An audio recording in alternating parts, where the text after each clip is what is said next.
From Panther Arena in downtown Milwaukee, Wisconsin, it's the Major Arena Soccer League tonight. The Milwaukee Wave hosting the Orlando SeaWolves. And a pleasant good evening, everyone. Sam Wynn along with former Wave team captain Tenzin Rampa as we welcome you to tonight's broadcast. All right, Tenzin, first of back-to-back meetings between the teams. Milwaukee still very much in the Eastern Conference playoff race at 12-6. Coming off a tough two-game road trip to California. A couple of tough setbacks in San Diego and Ontario, but looking to get back on the home turf and regroup here against the SeaWolves.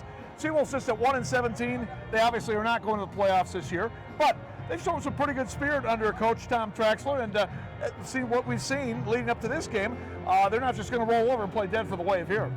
Absolutely, and for the Wave, after talking to many of the players and the coach, I keep on hearing bounce back, right? So going into this playoff push here with it being a 5-team race, really important. We're playing our best soccer right now. Nothing better, right, to get a win against a team that's maybe out of contention here. Wave still a bit short-handed. Alex Bradley, one of their key forwards, is out following foot surgery. In fact, he's going to be out for another couple of weeks. So that is certainly a man that Milwaukee has to replace. But at least you've got two healthy goalkeepers now, Joey Capinos and Rafa Diaz. I expect Joey's going to start tonight. He's done well since Milwaukee picked him up. Certainly, again, Milwaukee has been there, done that, Tenzin, as far as getting to the playoffs and having success in the playoffs. They're the defending champs. So I got to believe that that's something that they can, kind of reflect back on as we go down the stretch of the season here. Absolutely. You know, the Milwaukee Wave, you are the defending champs, right? And the reason part of the reason you guys won the tournament last year is because of your depth. Depth like players like Mario Alvarez coming back from injury tonight. So look for him to be, want to get going again, so to be a contributor in the playoffs here. If Milwaukee can win both of these, of course you can only do it at one game at a time, but 3 of the next 4, including a victory over Baltimore in their last home game coming up on March 15th, Wave will essentially clinch a playoff spot.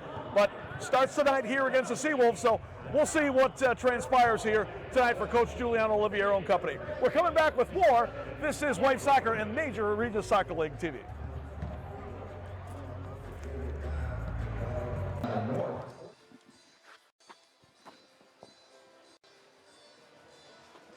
And so we are just about set to go here from Panther Arena in Milwaukee, Wisconsin. Welcome back to Wave Soccer here on MASL TV. Tom Wynn along with former team captain Tenzin Rampa greeting you high atop the Panther Arena. And Tenzin, looks like it's going to be Rafa Diaz manning the pipes for Milwaukee tonight. Rafa, who came off the injured list to start the Wave's most recent game in Ontario this past Sunday, will be the starting goalkeeper tonight. Matt Eishold to back him up. Joey Capinos not dressed for tonight's game. And so it'll be up to Rafa to hold down the nets for Milwaukee. His counterpart will be Peter Sliwa, who announced that this will be his final game as a goalkeeper for the Orlando SeaWolves. Peter, the Chicago native, who played 4 games earlier this year. He was 0-4 with a 7.82 goals against average and a 55.6% save percentage. And again, he'll be going up against the league's second-rated keeper in Rafa Diaz. And we are just about set to go here from Milwaukee. Rafa comes in with a record of 7-2, a 4.22 goals against average, which, as I said, is second best in the league to Florida's Hugo Silva. And he leads the league in save percentage at .759. Yeah, interesting matchup this week for the Wave with the Orlando SeaWolves, a team that's eliminated from contention in playoffs, but have several talented individual players. So usually in games like this, 1 or 2 guys end up having an astounding game as they're vying for contracts for next season. Pressure from Corey Adamson, the one-time Wave player. Corey coming over to the SeaWolves mid-season from St. Louis, where he played the previous 3 seasons. Wave breaks the pressure. Here comes Max Ferdinand moving forward. Max playing in a line with Ian Bennett and Chino. Marcio Leite and Guilherme Vega, the defenders right now. Rafa Tobias putting on some pressure against Rafa Diaz. A couple of Brazilians there. Now, Diaz chases to the corner, gets it to Marcio Leite. Marcio, the team captain, lays it off for Ian Bennett. Drives one in, shot and goal! How about that? 1:06 into the match. Ian Bennett, who had been shut out goal-wise on the California trip, fires one in to give the Wave the early lead. Yeah, hey, that goal can't come more telegraphed than that. Starts off with a great first touch from Marcio along the far corner board. Advances up the pitch and a great weighted pass into Ian's path and a great finish to the back post. Pereira doing his job as well, making sure he's there to seal it off. And just like that, Ian Bennett's 2-game goalless streak is over. Ian, the league's second leading goal scorer, gets his 38th of the season, also has 6 assists, 44 points to top the Wave. And Marcio Leite with the assist. Marcio coming off an offensively productive road trip out west. He had the hat trick in the Waves' 6-5 loss to San Diego last Saturday night. Milwaukee losing in the shootout there before going on to Ontario about 16 hours later and getting beat 7-3 by the Fury. So Tenzin, certainly there's no shame in losing a couple of games to 2 playoff-bound teams out west, but I'm sure the Wave was disappointed to perhaps not at least get a split on that trip. And again, I sense they want to bounce back, get things turned around here as quickly as possible this weekend. Absolutely, and you know those aren't easy games on a road trip like that as well. Depending on the travel schedule, you know it can get difficult. But you know, luckily for the Wave, you are in playoff contention still, right? You've taken a few knocks. Now this great, no better weekend to turn around and get back into your winning ways against a team that's out of it with Orlando right here. Yeah, SeaWolves just playing out the string, 1-17, 0-10 on the road, and they're coming off a loss the other night in Kansas City. In fact, a game in which they had the lead in the third period, but the Comets coming back to eventually beat them. But as we've seen from the SeaWolves, as of late, as a foul is called there. Again, they're not just going to roll over and let teams walk all over them. They're playing with a decent amount of heart and spirit here. Definitely not, eh? And you know what? Their strikers have picked off both Chino and Stewart in here early, so defender's going to have to be aware, right, of the high line of pressure.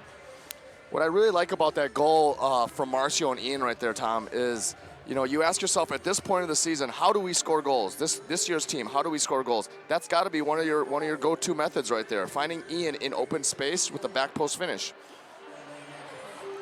Isaac Pereira with the follow-up. Sliwa is going to be able to play that, Karam, and gather it in.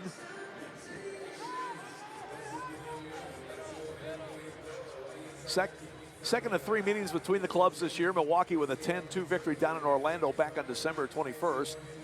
Amazingly enough, the SeaWolves got their only victory of the season the following day by defeating the Baltimore Blast 5-4 in a game that could very well come back to haunt Baltimore in their bid to make the playoffs. But it's probably still going to all come down to the Waves' final home game against the Blast here a week from tomorrow on March 15th. Just a classic matchup. And that's the only meeting of the year between the Wave and the Blast. So that will go a long way to determining the Eastern Conference playoff field in the MASL. Absolutely, you will not want to miss that one. Mike Samito plays it across for Sliwa. Up for Rafa Tobias. Tobias, the 35-year-old Brazilian, their leading scorer for the SeaWolves, has it poked away. Mikey Herrera, number 16, had it for Milwaukee, taken away. Tobias walks in top of the area and lays it off far side. Shot off the wall. Scramble for the rebound. Herrera's got it over to Max. Max, the Waves' leading playmaker, second leading scorer, is tied for a foul by Jeff Michaud, called for the foul there. Michaud, a one-time player for the Forward Madison team in the USL. Chino centering. Chad Vandergriff didn't get much on it though, and Sliwa able to make the save. Two-man high press here. Samito trying to work his way out of the zone. Good recovery there by Isaac. Very nicely done. but foul going to be called on Chad Vandegrift, I believe, as he put down Samito, the rookie out of Post University in Waterbury, Connecticut. Chad, of course, a 6-year veteran in this league, is fourth with the Wave, played his college soccer at Southern Methodist and St. Louis University. Chad is a St. Louis area native. And just like our old buddy Art Kramer, we don't hold him against it that he's a Cardinals fan. Back heel up along the board, but nobody there except the goalkeeper Sliwa. He clears to midfield. Rodolfo Lopez had it, lays it back for Eduardo Cruz. They try to work it upfield, and foul was called, or knocked into the stands. Milwaukee will kick it in. Crowd still rolling in here at Panther Arena. Looks like we're going to have a good house tonight, and we'll turn around and do it again tomorrow. 1:07 game time tomorrow. Don't forget to set your clocks forward. So it'll really seem like just after noon when we play, but it will be a 1:07 game tomorrow. And that'll wrap up the season series between the Wave and the SeaWolves.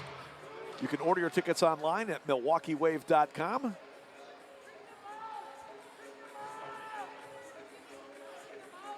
Guilherme Vega with it. Being watched there by Milwaukee native Alex Tozer, the 28-year-old son of the former legendary Wave coach Keith Tozer. Foul called as Chino gets knocked down. I know we were looking around to see if Keith was in the building tonight, Tenzin. We didn't see him pregame, but I got to believe as he's in town, he's certainly here tonight. So maybe we'll get a chance to say hi. Oh. Great pass there. Andre draws the keeper out, but didn't have an angle. Now we'll try to center it back. Corey Adamson there to knock it away. Almost creating a chance there. Up ahead, here's Tozer in a race with Vega. Alex to the inboard as Vega trying to battle in there. Ball is played back. Now here's Michaud, has a good look. Shot is blocked. Orlando doing a nice job of breaking pressure right there. Tozer kicking it out, and now it's going to lead to an extended possession here.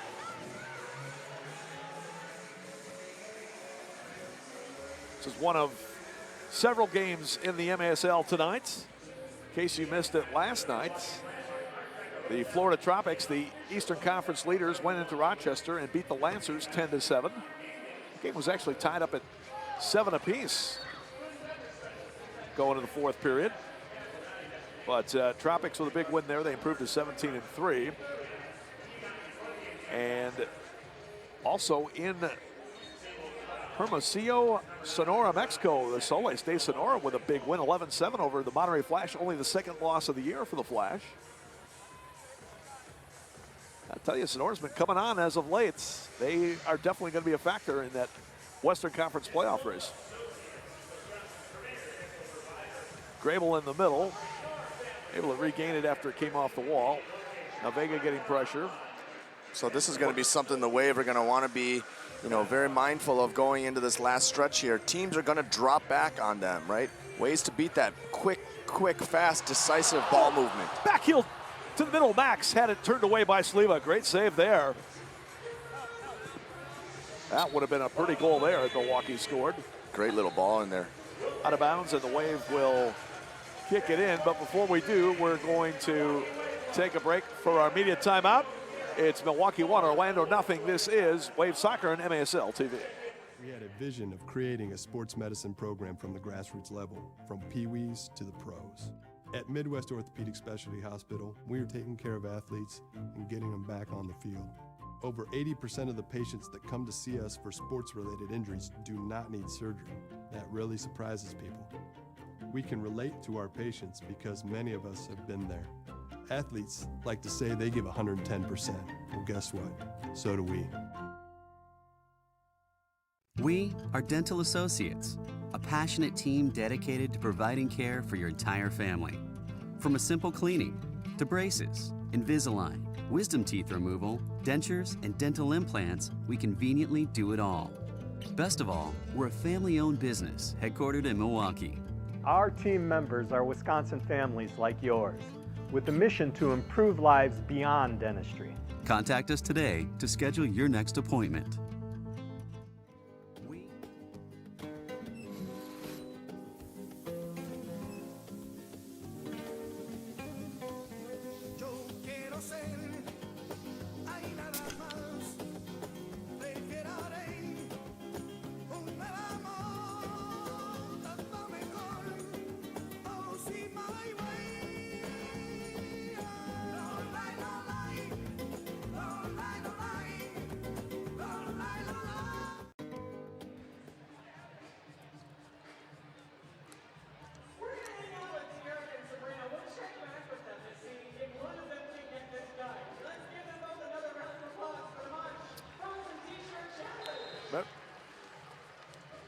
Remember, fans, MASL Primetime is a new home for the best highlights, interviews, and action from the MASL each week.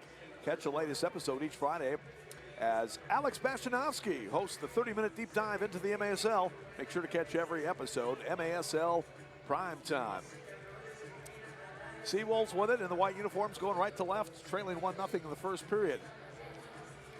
Wave able to get it back as Orlando moves it up to Tobias, his path ahead. Knocked down by Derek Huffman. Huffman 91 for the Wave, started the year in Orlando. Here comes Ian Bennett. Off the end board, far side, Huffman shot the goal! And Derek Huffman knocks one in against his former team. It's 2-0 Milwaukee.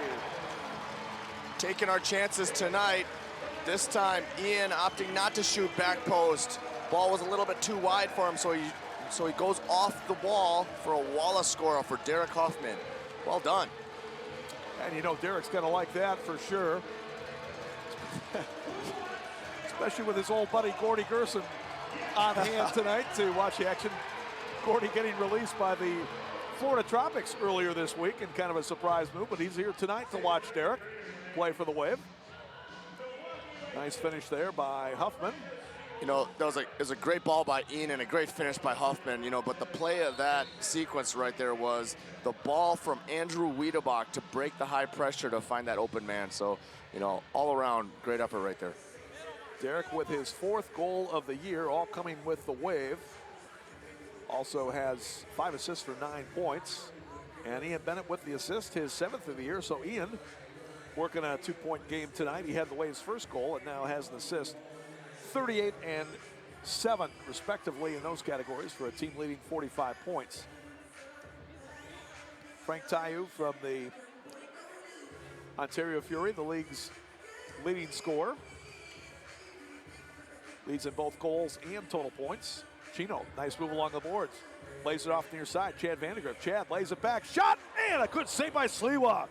Turn away that shot from Isaac Pereira. Boy, Isaac with a good hard strike that time, and a nice save by Sliwa. Vandergrift eventually serves it back to Rafa Diaz at midfield. Chino, but his touch left him down there. And the SeaWolves able to get it as Kevin Naranjo controls. Naranjo had a couple of goals in that game at Kansas City Thursday night.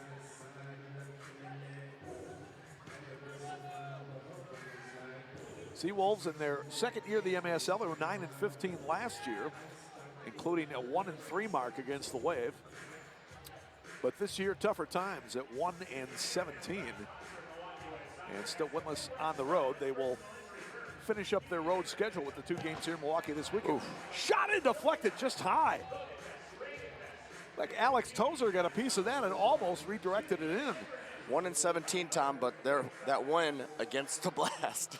So that could turn out to be perhaps the most significant win of a 1-win team ever in the Major Arena Soccer League. We'll know more as the final weeks of the regular season evolve here. Baltimore, by the way, in that big matchup with Harrisburg tonight, Baltimore, as a 3-line pass against the SeaWolves will give Milwaukee a restart at the line. And I like that pressure from Isaac right there. If you're going to pressure an indoor soccer behind the yellow line, you've got to go as a unit, forcing Hugo into a 3-line pass violation right there. Well done. Baltimore leading Harrisburg 7-3 late in the first half in that game in Baltimore. Also, Kansas City with a 1-0 lead in Rochester. And it comes Bennett, shot and a goal! He's got number 2. And Milwaukee leads 3-0.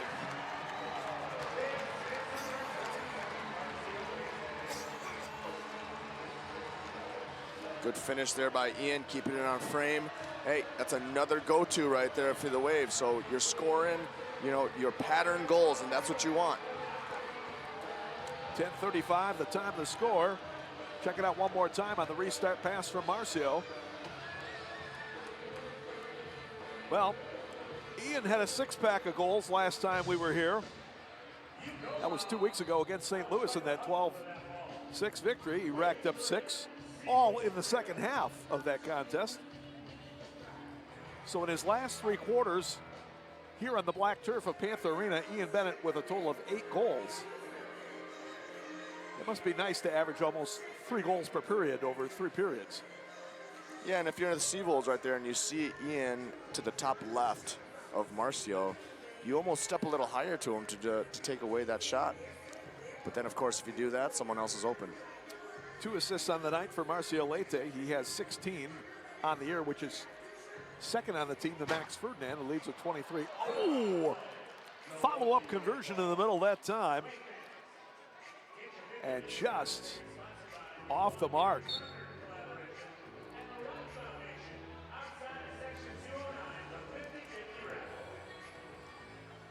So the SeaWolves putting on a little more pressure here later in the first period. All told this year, Orlando has scored 79, given up 179, so they're a minus 100 in the goal scoring differential. Milwaukee has scored 134 and only given up 87. So Wave has been a very good offensive team and an outstanding defensive team. Shot by LSO, just a bit high. Luan Oliveira. Good ball from Stewart that time to find Luan and split the high defense. Well done, Luan. Nice step over there, trying to get around the sliding defender Nascimento, but had to reload. Vega thinking about launching from way out, but instead he'll turn and play it across. And now Max Ferdinand. Max had a good road trip offensively out in California. A couple of goals, a couple of assists. Here we see Mario Alvarez coming back from injury here. Talking to Jules. Jules very happy with the play of Mario Alvarez. Thinks he's a player that does a really good job of finding that target and making runs into the box. Mario picked up along with Derek Huffman in that trade with the SeaWolves back in December, but he was hurt in early January after only playing a couple of games with the Wave. And now Max loses a touch there. And SeaWolves will come away with it. Yeah, Alvarez got wiped out on a hard tackle by Stefan Saint-Louis back on January 12th, and he has been out until now. But he worked hard in his comeback effort. Fortunately, did not need surgery. And Jules said he's been looking pretty good in practice. Yep, and he's a player that's done everything he needs to do off the ball to make sure he's sharp in his return. So if you're somebody who's listening right now and you're a young player and you're injured, you know, life moves on. You've got to do everything you can in the rehab process, and you'll be back. Mario's looking good. Saw the foul on Rafa Tobias for the SeaWolves. Marcio will chip it across to Chino. SeaWolves, not too much high pressure here, just trying to pack it in a bit defensively. Chino coming to the right. He is fouled by Armando Tello. Tello in his first year with Orlando has actually had some pretty good offensive numbers, 6 goals and assists in 5 games. Last played in the league was St. Louis back in 16-17. So he's coming back after a 2-season absence from the MASL. Header by Haynes, shot and goal! I believe Chino should get the assist, and Milwaukee takes a 4-0 lead. The big guy able to head it in, got just enough of it to beat the scrambling Peter Sliwa, and Milwaukee up 4-0. Just in the right place at the right time is Andre Hayne right there. I don't know if there's another player better in the league with balls in the air, bouncy balls in the air, in and around the box. He just seems to find the ball. Well done. There it is.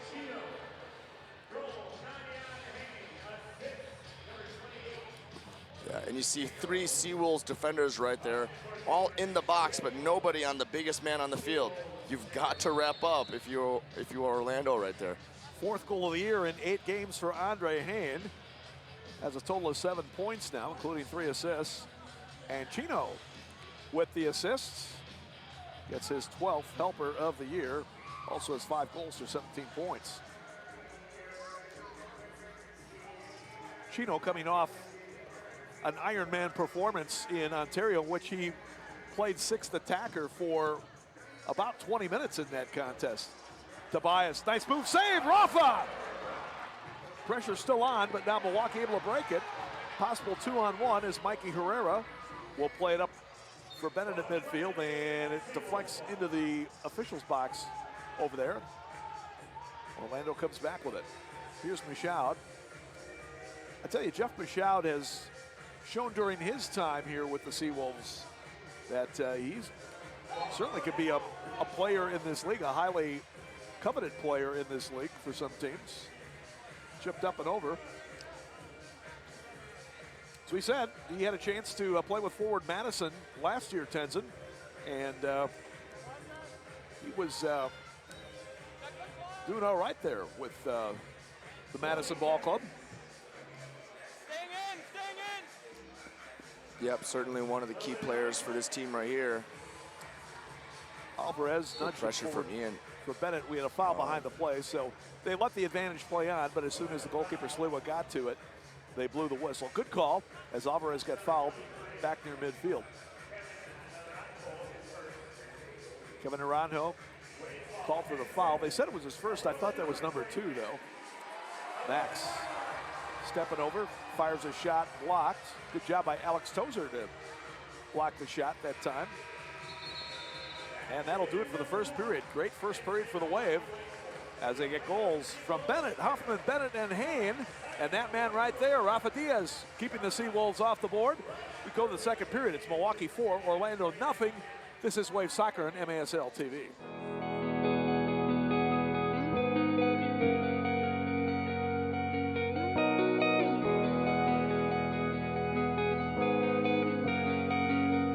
There's no one way to explore the world. My way is to push myself and never take the easy road. I prefer a road that winds through forests and goes up mountains because I've always been an adventurer at heart. That's why I can't wait to be a scout. Because scouting will guide me to great things. It won't just teach me to navigate the woods with confidence, but it'll give me the confidence to navigate the world. I'll enter the Scouts as the best version of myself today and will grow into the best version of myself for my future. Scouting will show me how to use bravery, trustworthiness, loyalty, and kindness to become a person I'm proud to be. Because there's no one way to explore the world, and my way is in the Scouts. So scout me in.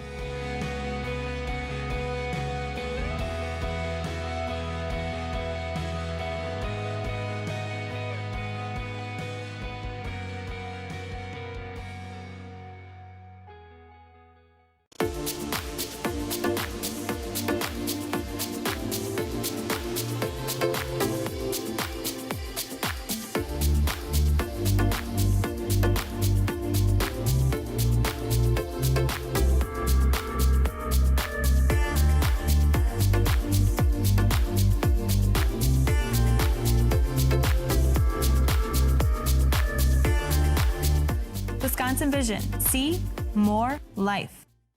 We had a vision of creating a sports medicine program from the grassroots level, from peewees to the pros. At Midwest Orthopedic Specialty Hospital, we are taking care of athletes and getting them back on the field. Over 80% of the patients that come to see us for sports-related injuries do not need surgery. That really surprises people. We can relate to our patients because many of us have been there. Athletes like to say they give 110%. Well, guess what? So do we. We are Dental Associates, a passionate team dedicated to providing care for your entire family. From a simple cleaning to braces, Invisalign, wisdom teeth removal, dentures, and dental implants, we conveniently do it all. Best of all, we're a family-owned business headquartered in Milwaukee. Our team members are Wisconsin families like yours, with the mission to improve lives beyond dentistry. Contact us today to schedule your next appointment. Some of my best memories growing up were cooking with Mom. She always said, food is love. So when she moved in with us, a new kitchen became part of our financial plan. I want to make the most of every meal we have together.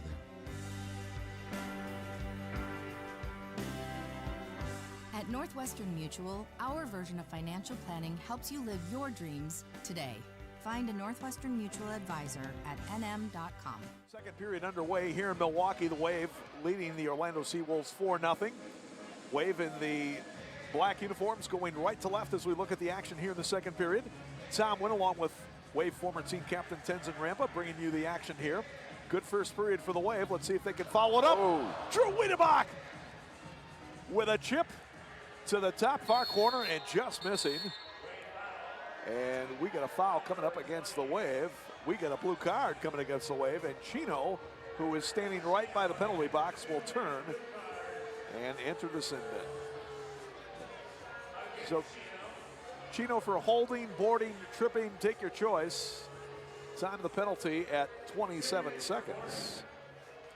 Good opportunity for the Wave to work on their man-down defense here.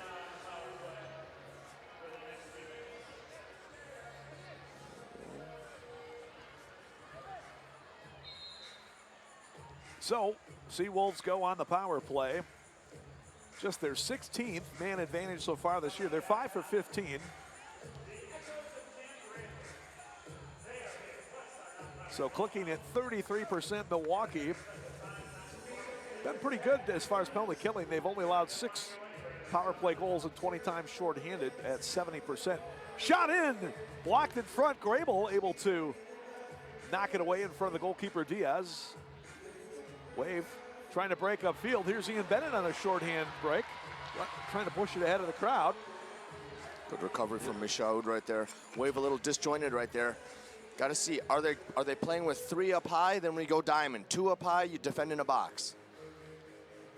Wave still looking for its first shorthand goal this season. Corey Adamson drives it across, a little too high for Rafa Tobias at the far post. Michaud able to reload. Now that pass broken up. LSO comes away with it. LSO along with Bennett, Leite, and Stuart Grable. Nice move there by the veteran out of Neenah, Wisconsin, and University of Green Bay, Stuart Grable. Plays it to the far wing. He thought Ian was That's all right. continuing the run, but and Marcio is going to be the vocal leader of this man-down team, urging his players to step up high and block shots, block passes. Well done. Cruz gets it back, fires a shot wide, rebound. Tobias moves it across and cleared off the line by Leite, but Tobias follows it. Boy, Marcio with a sensational save. But the SeaWolves stay with it and they score. Rafa Tobias has Orlando on the board. It's now 4-1 Milwaukee. Time the goal at 2:02. Let's check it out on the Wisconsin Vision instant replay. Boy, what a stop there initially by Marcio to rob Michaud. But then Rafa Tobias right there. Yeah. Follow it in. As a defender, very difficult right there to mark off that high board. Oftentimes you're caught looking at that ball off the board, looking at it drop, and it's in the back of your net, right? One thing that some of the best defenders would always do is as soon as that ball goes off that top board, find your guy. Find your guy. So Tobias with his 12th, make that 11th of the season. He's also got 8 assists for 19 points. Now tied with Jeff Michaud for the team scoring leadership. Great turn. Shot there by Wiedebach, a bit high. Drew getting some good cracks though here early in the first half tonight. He gets it back. Now we'll move it for Isaac Pereira. Isaac. Played across for Vega. Guilherme to Max as he surveys the situation.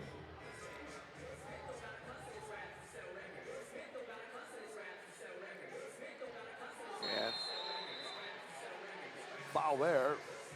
Nevin Stojstalovic making the call as Vega got pinned up against the board. Armando Teo.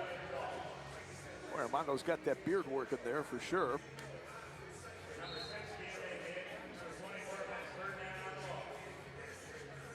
Now Max. Double teamed as he tries to work through, and the SeaWolves take it away. Great recovery by 5 Wave defenders there, sprinted back. Okay, 2 players off, got to make line changes quicker. Good. SeaWolves getting the goal from Tobias at 2:02 to get on the board after Milwaukee hit him with his 4 spot in the first period. Updated scores, still 7-3 in Baltimore, the Blast and the Heat. And 1-0 Comets over the Lancers in Rochester. See if we can get a more recent update on a couple of those. 2-2 now, Rochester and the Kansas City Comets. A little bit later, the Mesquite Outlaws will be hosting the Cal Turlock Express. The Express on a 3-game winning streak, so they still aren't out of it in the Western Conference playoff race. Sliwa moving it up to the far side. Wave trying to keep the pressure on, but good job of the SeaWolves to move it upfield. Also, big game tonight in Ontario with the surging Ontario Fury taking on the Tacoma Stars. Stars, of course, still alive in the playoff race, but love watching Tacoma play.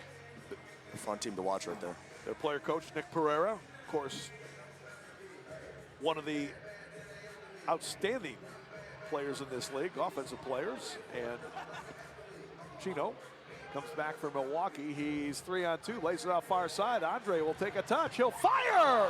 And it's deflected in the stands. I think Samito got there to head it away at the post for Orlando. And it's a great diagonal run by Pereira to open up the field for Andre. Right there, what a save. Off the head? Yes, indeed. Well done by Samito. Corner kick for Milwaukee. Andre Hayden has bid for his 2nd goal of the night. Turned away, but Wave will still get a corner kick out of this. Max on the ball. As he gets ready to play it in, it comes LSO with a shot. That was turned away. I'm not sure. Don't think that got through the goalkeeper, but good defense by the SeaWolves. Now LSO gets it back. Moves over here near side. Ian, he'll crack a shot high and wide. Stays into the far side for Luan Oliveira. Crowd trying to inspire the Wave here. Very nice crowd here tonight. I gotta think we're at least in the 5,000 range. Same 2 teams tomorrow here at 107. Go to MilwaukeeWave.com to order your tickets. And don't forget to set your clock ahead an hour.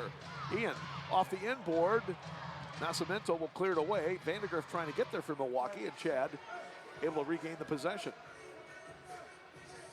Quickly back in the zone for Marcio Leite, his defensive partner. Yeah, Wave looking very comfortable in possession here. Ian fires a shot that's blocked at the top of the box. Corey Adamson getting in the way of that one. Good pressure there. Samito trying to move it up. He does get it to Tobias. And he will control and knock it back for Adamson. Adamson, the veteran out of Clearwater, Florida, played his college ball at University of South Carolina, Aiken. Ooh, opportunity to press here. Sliwa chipping to midfield, headed back, and Ian Bennett between a couple of players goes down, but they play on.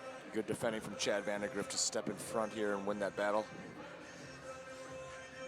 Peter Sliwa in his final game of the season, apparently. That's what he announced before the game. Moves it upfield for the SeaWolves. Good step in there by Mikey Herrera, the 19-year-old rookie. Gets a return pass from Pereira. Here's Herrera coming in. Nice little spin move. Turning shot was blocked. What a nice little move there by Herrera. The rookie out of Marquette High School came right off the campus of Marquette High School to play for the Wave. Yeah, he's been looking good, and just excellent all-around play from Isaac Pereira, a player that I'm pretty high on. High hopes for him in this league. His work rate is amazing. He's got a big engine. He can just go and go and go. His pressure's great, and right there you can see he's great at distributing as well. Player to watch for in the coming years here. Isaac in his 4th season with Milwaukee. had a couple of goals, 2 of the 3 goals for Milwaukee in their 7-3 setback in Ontario last week. Still just 23 years old in his 4th season in the league. And prior to this year, in 18 games, he had 15 goals and 6 assists on his regular season stat line. And as we've seen, Tenzin, he's gotten a little bit bigger and stronger, but still retaining the same speed that he's had. So hopefully that bodes well for his future in this league, as a foul was called there against the SeaWolves. Yeah, and I've seen a lot of players go through that transition. You know, you come in as a rookie, and you know you're very lively, and you quickly learn that the indoor game is very physical. You know, it's good to have some muscle on you right there. And Pereira, you know, he's definitely hit the weights here. Always that fine line, I guess, in you know, any sport, right, Tenzin? You want to build up your body, but not so much that you lose your speed. Exactly. 6.5 to go here in the first half, and Milwaukee's still leading 4-1. Wave scoring all their goals in the first period. Alex Tozer trying to hold off Chino, and he's able to do so.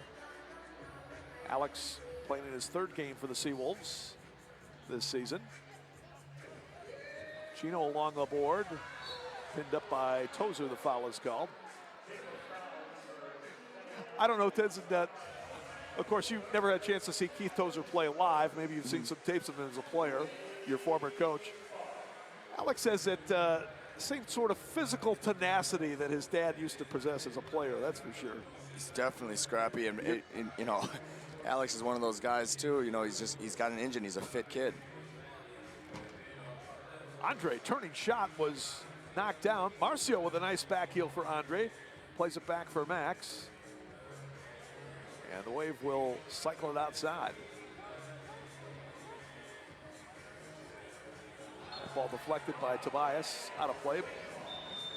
Wave will put it in, but before they do, we will have our media timeout. So let's take a break. 5:44 to go in the 2nd period. Wave 4, SeaWolves 1. This is Wave Soccer and MASL TV.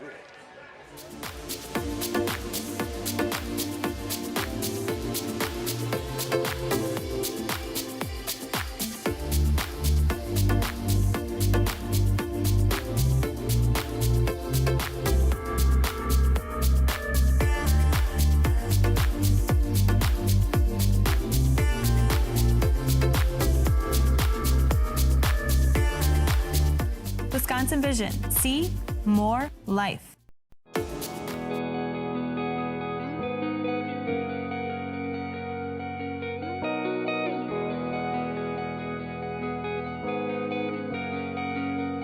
There's no one way to explore the world.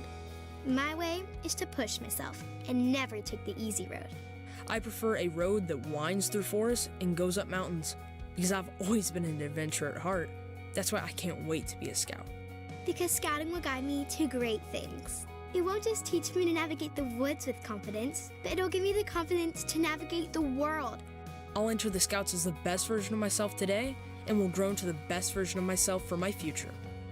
Scouting will show me how to use bravery, trustworthiness, loyalty, and kindness to become a person I'm proud to be. Because there's no one way to explore the world, and my way is in the Scouts. So scout me in.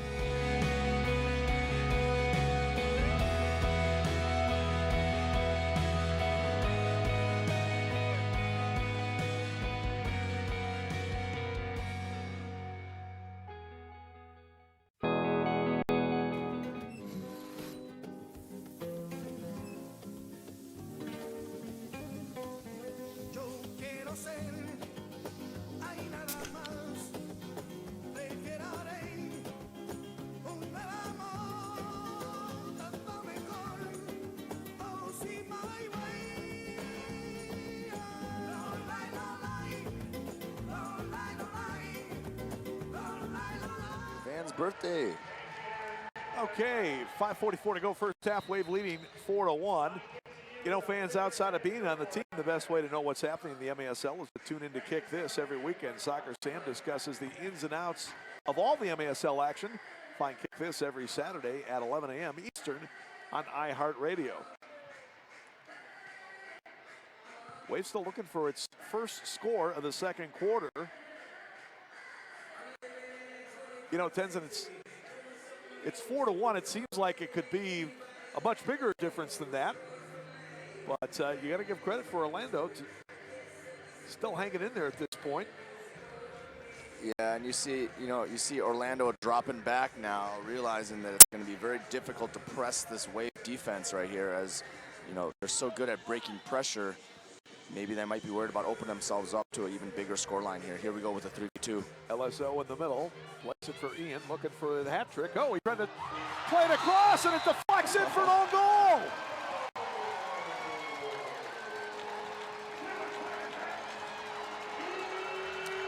That will be a goal for Ian Bennett if he's the last guy to touch it for the Wave. And indeed he was, as it looks like it went off of Rafa Nascimento. And Milwaukee able to get back out to the 4-goal lead at 5-1. Time of the goal at 10:14. That was a double touch there by the SeaWolves. Well, you don't see that too often. But believe me, Bennett and the Wave will not be complaining, as Ian Bennett gets the hat trick here in the first half, his 40th goal of the season, unassisted at 10:14. And that's the game. Indoor soccer, you're going to see goals all types of ways. Not sure if I've seen one like that, but now I have.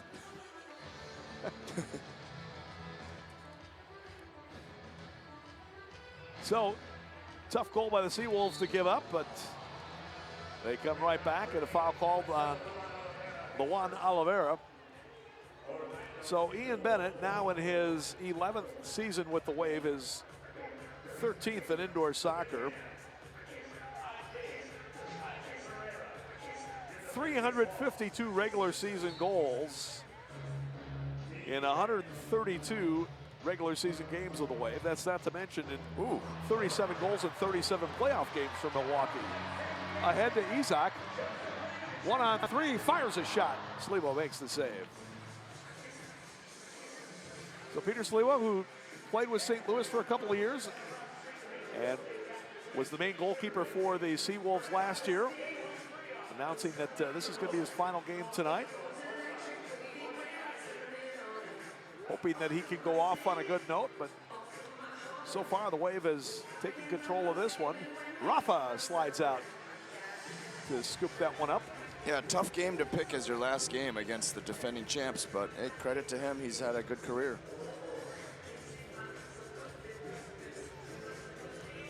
Mario Alvarez with it for the Wave. Looks like Mario is moving okay out there. First time back in nearly 2 months for the veteran out of Western Illinois University. Again, he was with the SeaWolves last year and at the start of this year before being acquired in the trade that also brought Derek Huffman to Milwaukee. Mario cranks it up, knocked down in the middle. Good strike that time. Rebound in the middle. Pereira battling with the defender, couldn't get a piece of it, and Sliwa picks it up.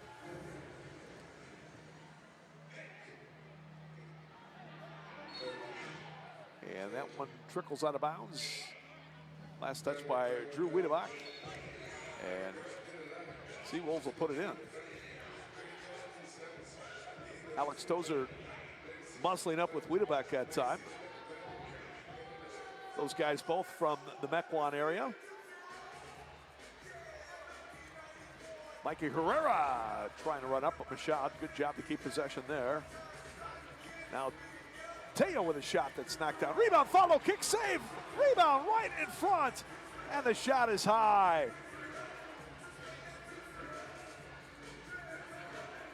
Oh, Rodolfo Lopez had a great look at a foul there, but put it up a bit high. No foul called now. Herrera takes it away. Here's Mikey coming in, lays it off.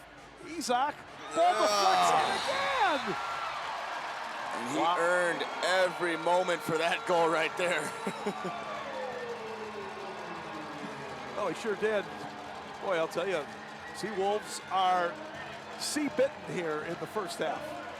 Yeah, and Mikey Herrera will be happy with that play as well. Instrumental in setting up that goal. And Isaac, you know, you're only going to keep a player like that at bay for so long just because of his work rate alone. So well-earned goal right there. Check it out one more time on the Wisconsin Vision Instant Replay. Deflected off his leg and in. So Isaac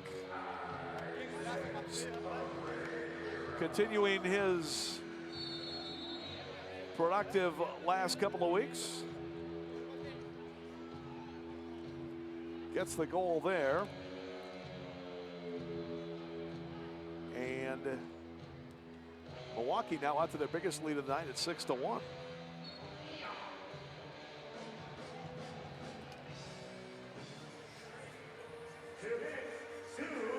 Two minutes left to go first half. Wave outscoring the SeaWolves 4-0 in the first period, 2-1 so far in the second. Chino moves it up to Max. He will cycle it back to Stuart Grable in Milwaukee's defensive half. That goal for Pereira, by the way, was his 9th of the year. Also has 5 assists for 14 points. Last two Milwaukee tallies have been unassisted, both deflecting in off the Orlando defense. Now Vandergrift going to keep the pressure on as Sliwa able to play it out from the goal mouth. Well, I like the Waves' energy here in the first half tonight, Teds, at both ends of the field. Absolutely, and you know, they're smelling blood right now, and after 2 losses on the road, you know, you got to come with that energy, especially at home here.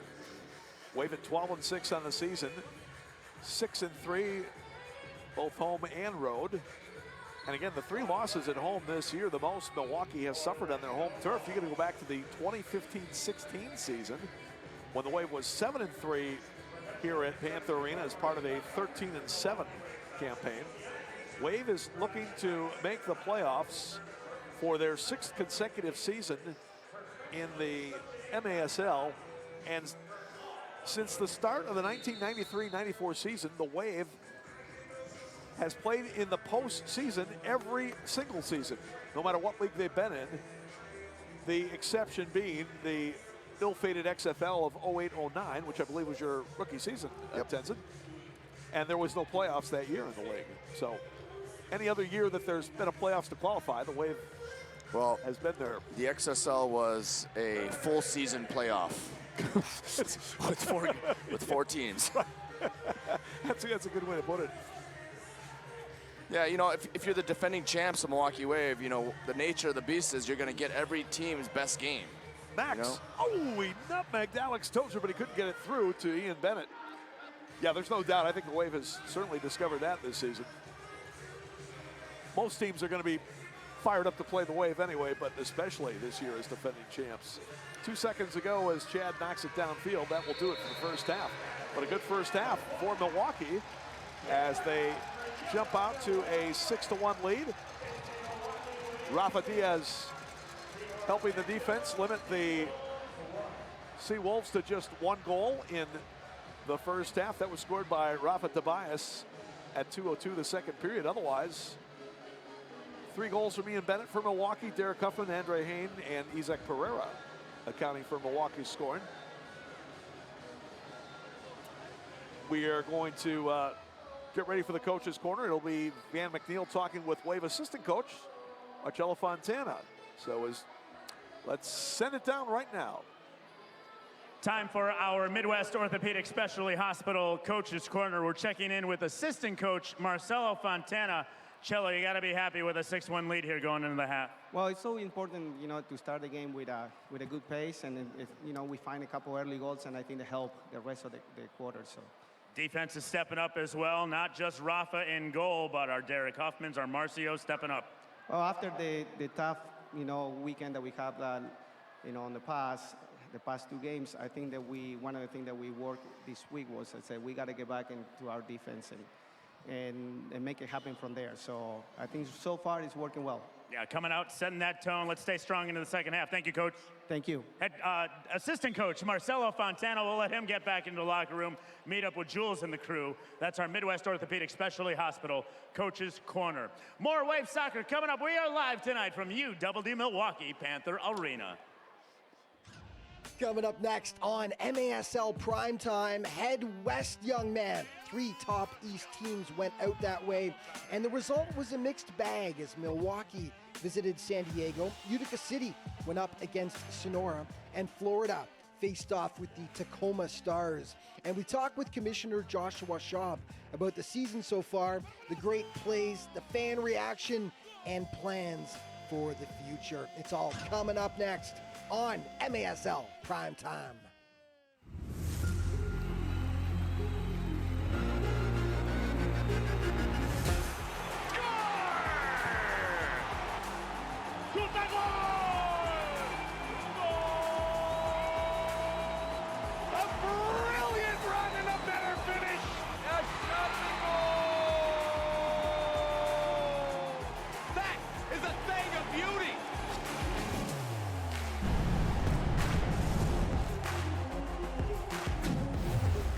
This is MASL Primetime. Welcome back, everybody. I'm Alex Bastiavansky. There were some massive tilts that went down in Week 15 of play, and the interconference matchups continue to add spice to the regular season schedule. One of the biggest last weekend featured a former champ versus the current title holder. Now, no question about it, these are two of the most successful franchises in arena soccer history. The San Diego Sockers and Milwaukee Wave have won 21 championships between the two of them, and while the Wave are the present holders of the Ron Newman Cup, the boys from the West Coast are just as hungry to get back to their former glory. They squared off at Pechanga Arena on Saturday night. Highlights in this segment are brought to you by Mitre Soccer. Mitre is the official soccer ball of the MASL. San Diego's a team on a mission this year. After getting knocked out in the conference finals last season, they draw first blood. Joey Capinos does everything he can between the posts, but finally,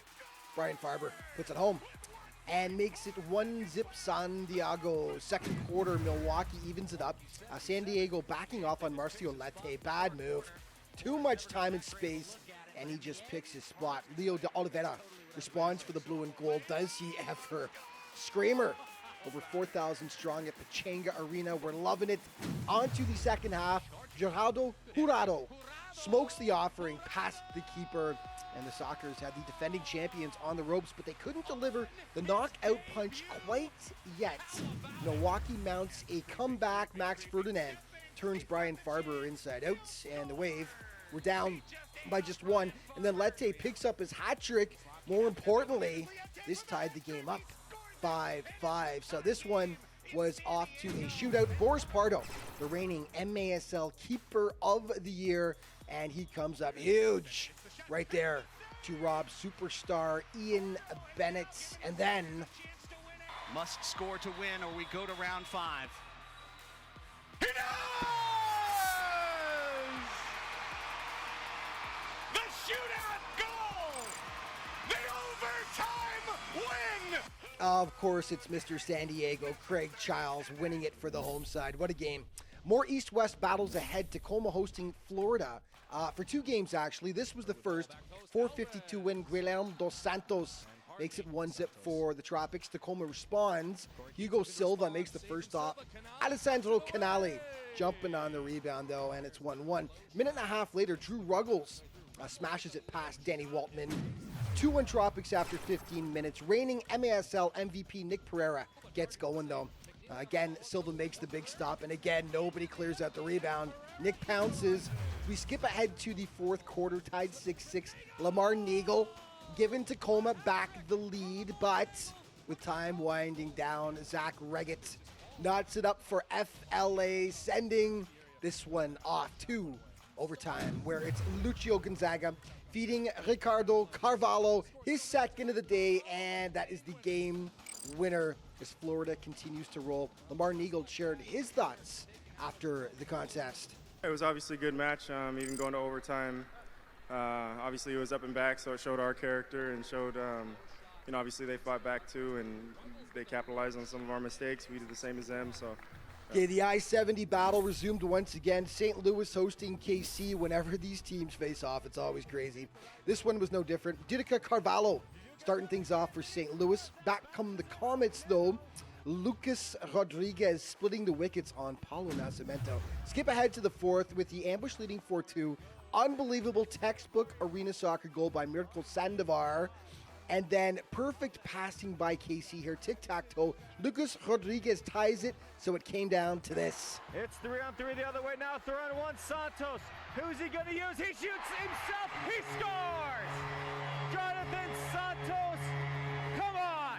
Santos with the game winner. KC's O'Dane Sinclair talked about the fierce rivalry afterwards. Given that we're the closest team together, it's a good rivalry to have, you know. It's just down I-70. St. Louis is doing a good job bringing in good players and making it competitive. Okay, let's take a look at your MASL points leaders through 15 weeks of play. Frank Taillou continues to lead the way, followed by Leo Gibson, Vinny Dantas, Brian Aguilar, Enrique Cañez, and Ian Bennett.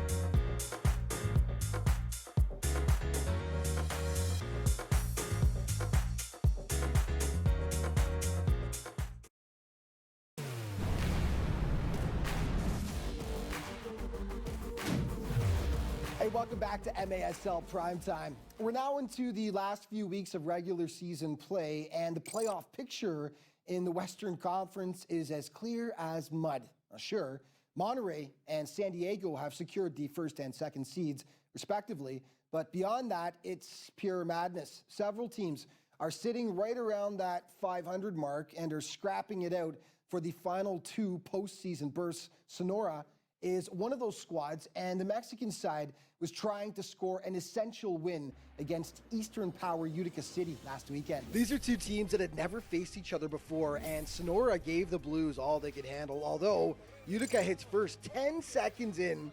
Ricardo Dieguez, the nice header right there. It took Sonora just 40 seconds to respond, though. Jesus Avendano ripping it home to make it 1-1. Alejandro Gallardo makes the initial stop here, but Dieguez right there to pounce on the rebound for his second tally.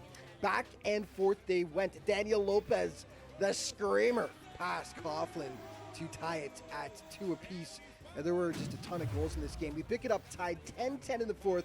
Bo Yelovach gets Utica back in the lead, but in the dying seconds of the contest with the extra attacker out, Enrique Cañez goes to work. Va hacia adelante, Quique Cañas, el balón que rebota en el área, mete la pierna, adórame, la tiene Quique.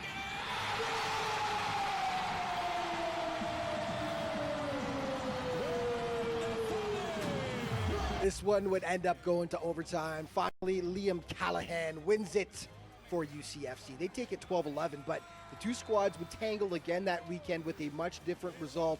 We'll show you the second game later on in the show. Okay, Ontario recently had its 6-game winning streak snapped, so they were an angry bunch facing Milwaukee, and Frank Taillou made it clear right from the start, this is his kingdom. Just a $1.26 in, Frank threads the needle, makes it 1-zip fury. Soon after, it's Taillou again, turning and burning it this time past Rafa Diaz. Ontario up by a deuce at that point. They weren't done. Justin Stinson, from a tough angle here, he will smash it home to make it 3.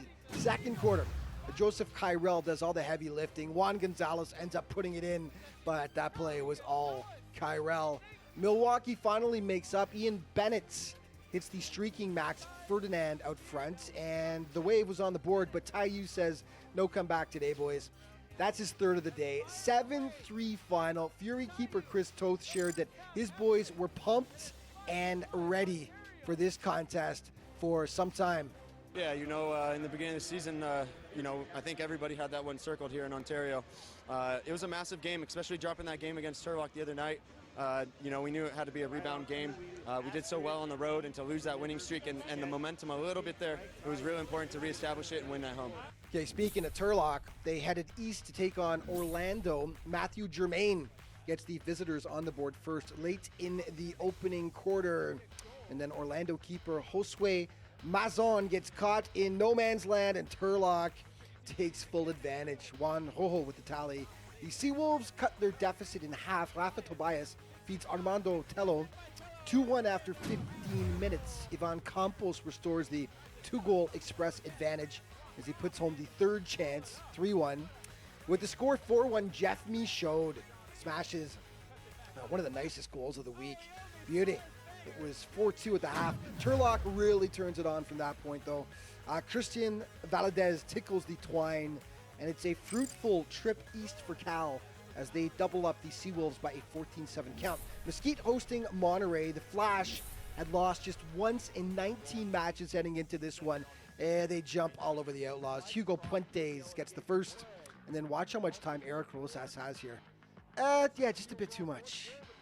Time and space. 3-0 after 15 minutes. Edgar Gonzalez had a big game for Monterey, and that beauty is the first of 2 on the day. And down 4-0, the Outlaws finally get on the board. Omar Tapia to Ramon Nunez, giving the home fans something to cheer about. And then Omar Tapia tattoos the offering past Berta Valdevanos. And that cut their deficit to 2 goals. Alas, all game long, 2 goals is as close as they would get. Monterey holds on to down Mesquite by a 9-7 count. In Week 14, Rochester came oh so close to getting their first win, and it was against Baltimore. That was not the case in Week 15, though. The Blast hit early and often. Vinny Dantas getting things going. Shortly after, Donatos Mello with an oh-so-pretty effort flicks the miter past Brian Wilkin. Leading 4-zip, Juan Pereira notches his second of the day, and it's 5-0 for the Blast. Rochester snaps the shutout off a weird one. August Finn getting credit for that one. And then seconds later, Andre Demidov, top shelf, past William Venzela. But this Baltimore squad is fighting for a playoff spot, and they were ruthless. Jeremy Raley puts home the Dantas pass. Baltimore puts a spanking on Rochester, 12-3 the final. Let's take a look at your MASL save percentage leaders. Rafa Diaz leading the way, followed by Chris Toth, Hugo Silva, William Benzela, William Banaheni, and Andrew Coughlin.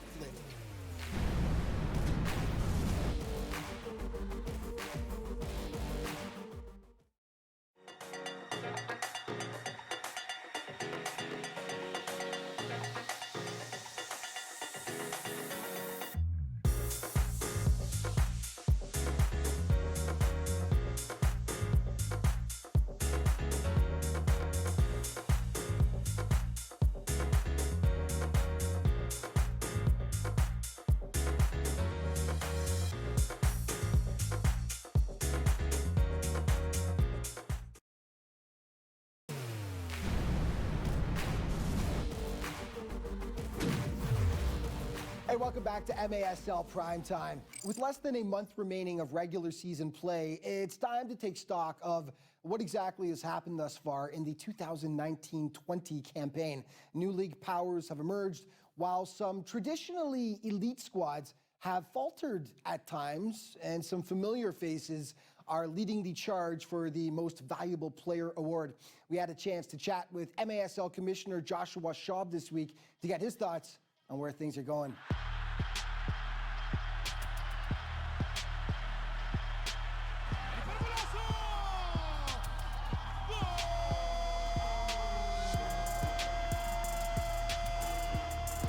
With 15 weeks of play in the books, the Major Arena Soccer League regular season is now in the home stretch, with the playoffs fast approaching. There have been highs. Lays it up. Faker with a shot to goal! Oh, Guilherme! And lows. New rivalries developed and old ones renewed. There's been high drama. Oh, what a goal! Woo! What a goal from Frankie Siliberto! And at times, all-out war. And now we have a fight in front of the Harrisburg bench. Oh boy, both parties involved. All the things that make arena soccer one of the most exciting games on the planet. The games obviously have been extremely exciting so far across the league. Goal differential has been shrunk actually compared to recent years, I believe is the first one I noted. Plus our scoring has been consistent with previous years, maybe an uptick, which to me are two metrics that speak to excitement of our games in the league. And then we really are looking forward to the playoffs and what's to come there and the matchups potentially that are coming our way. When it was announced that the league would reintroduce interconference play this season, fans rejoiced. With geography no longer a restriction, East and West powers were able to go head-to-head once again. So when we brought back interconference play this year, obviously we were trying to bring back some of the traditional matchups we had, and we talked about Baltimore, San Diego quite a bit, and we just saw Milwaukee and San Diego this last weekend for a huge game. And that's brought a lot of excitement to the league. I think we've seen some bigger crowds for some of those games, and it's just generally created a lot more excitement around potential playoff implications, brought some refreshment, excitement, and really some new fans hopefully out and rekindled some old rivalries. There's excitement over the new playoff format as well, which has resulted in a mad scramble for the final postseason spots in both conferences. So obviously this year we're bringing in a new format for our league playoffs. One, we've gotten rid of the division. The number one seed can pick their opponent in the first round, and we've had in previous years some matchups that were the same. So Milwaukee versus Kansas City, Baltimore versus Syracuse, now Utica. This is going to give an opportunity to choose their first round opponent, which will probably be different than what we've seen in the past. Add some intrigue. It's going to add another PR opportunity for us leading into the playoffs. Just speaking in generally about the playoff race, you can see in the West and the East, there's some jockeying for that last position that I think we otherwise probably wouldn't have had. With players coming to the league from all over the planet, one obstacle this season has been regarding immigration, a challenge that Commissioner Joshua Schaub points out is certainly not unique to the MASL. We've been getting a lot of questions regarding immigration or players, and there's a lot of star players that have had to sit this year due to immigration issues. And the only thing I can speak to our fans about is this is not just an MASL issue. This is in fact an issue that permeated other professional leagues throughout the United States. Some leagues I'm very familiar with are having similar issues where the laws primarily have not changed. It's the enforcement issues that have changed. Those things have changed. We're now working through those issues to hopefully rectify and get those players back on the field. Fan support in the league continues to be excellent, and the numbers and level of passion will only increase come playoff time. The fan support this year has been outstanding. If you look at the numbers post-January 1, our attendance is up significantly, as it is in previous years. However, the big thing to note is in the last 3 years, we're actually up 36% in ticket revenue across the league. So we've got better operators pushing the needle, and we've obviously moved some teams down to M2 in certain respects. And generally, the sport of indoor soccer is looking great just based on the pure data and the numbers that are being put forth.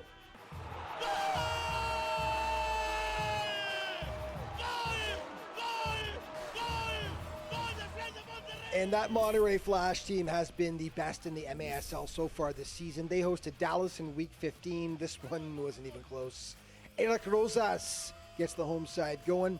Exactly 4 minutes later, Jorge Rios makes it 2-0 for Monterey. Was there more? Oh, yes. Carlos Enriquez, he might want that one back, but really, the final score definitely wasn't the keeper's fault. Second quarter, down 4-0. Freddie Mugin gets the sidekicks on the board. The second half, up 4-2. Monterey really turns it up. Brian Aguilar steals, and boom, makes it 5-2. Monterey just showing off its full arsenal in the 12-3 blowout win. Okay, let's take a look at the standings. Florida has clinched the playoff spot in the East, followed by Utica, Milwaukee, Baltimore, with Harrisburg hotly in pursuit of the final playoff spot in the West. Monterey has clinched the conference. But again, that battle for fourth spot is going to be fascinating to watch.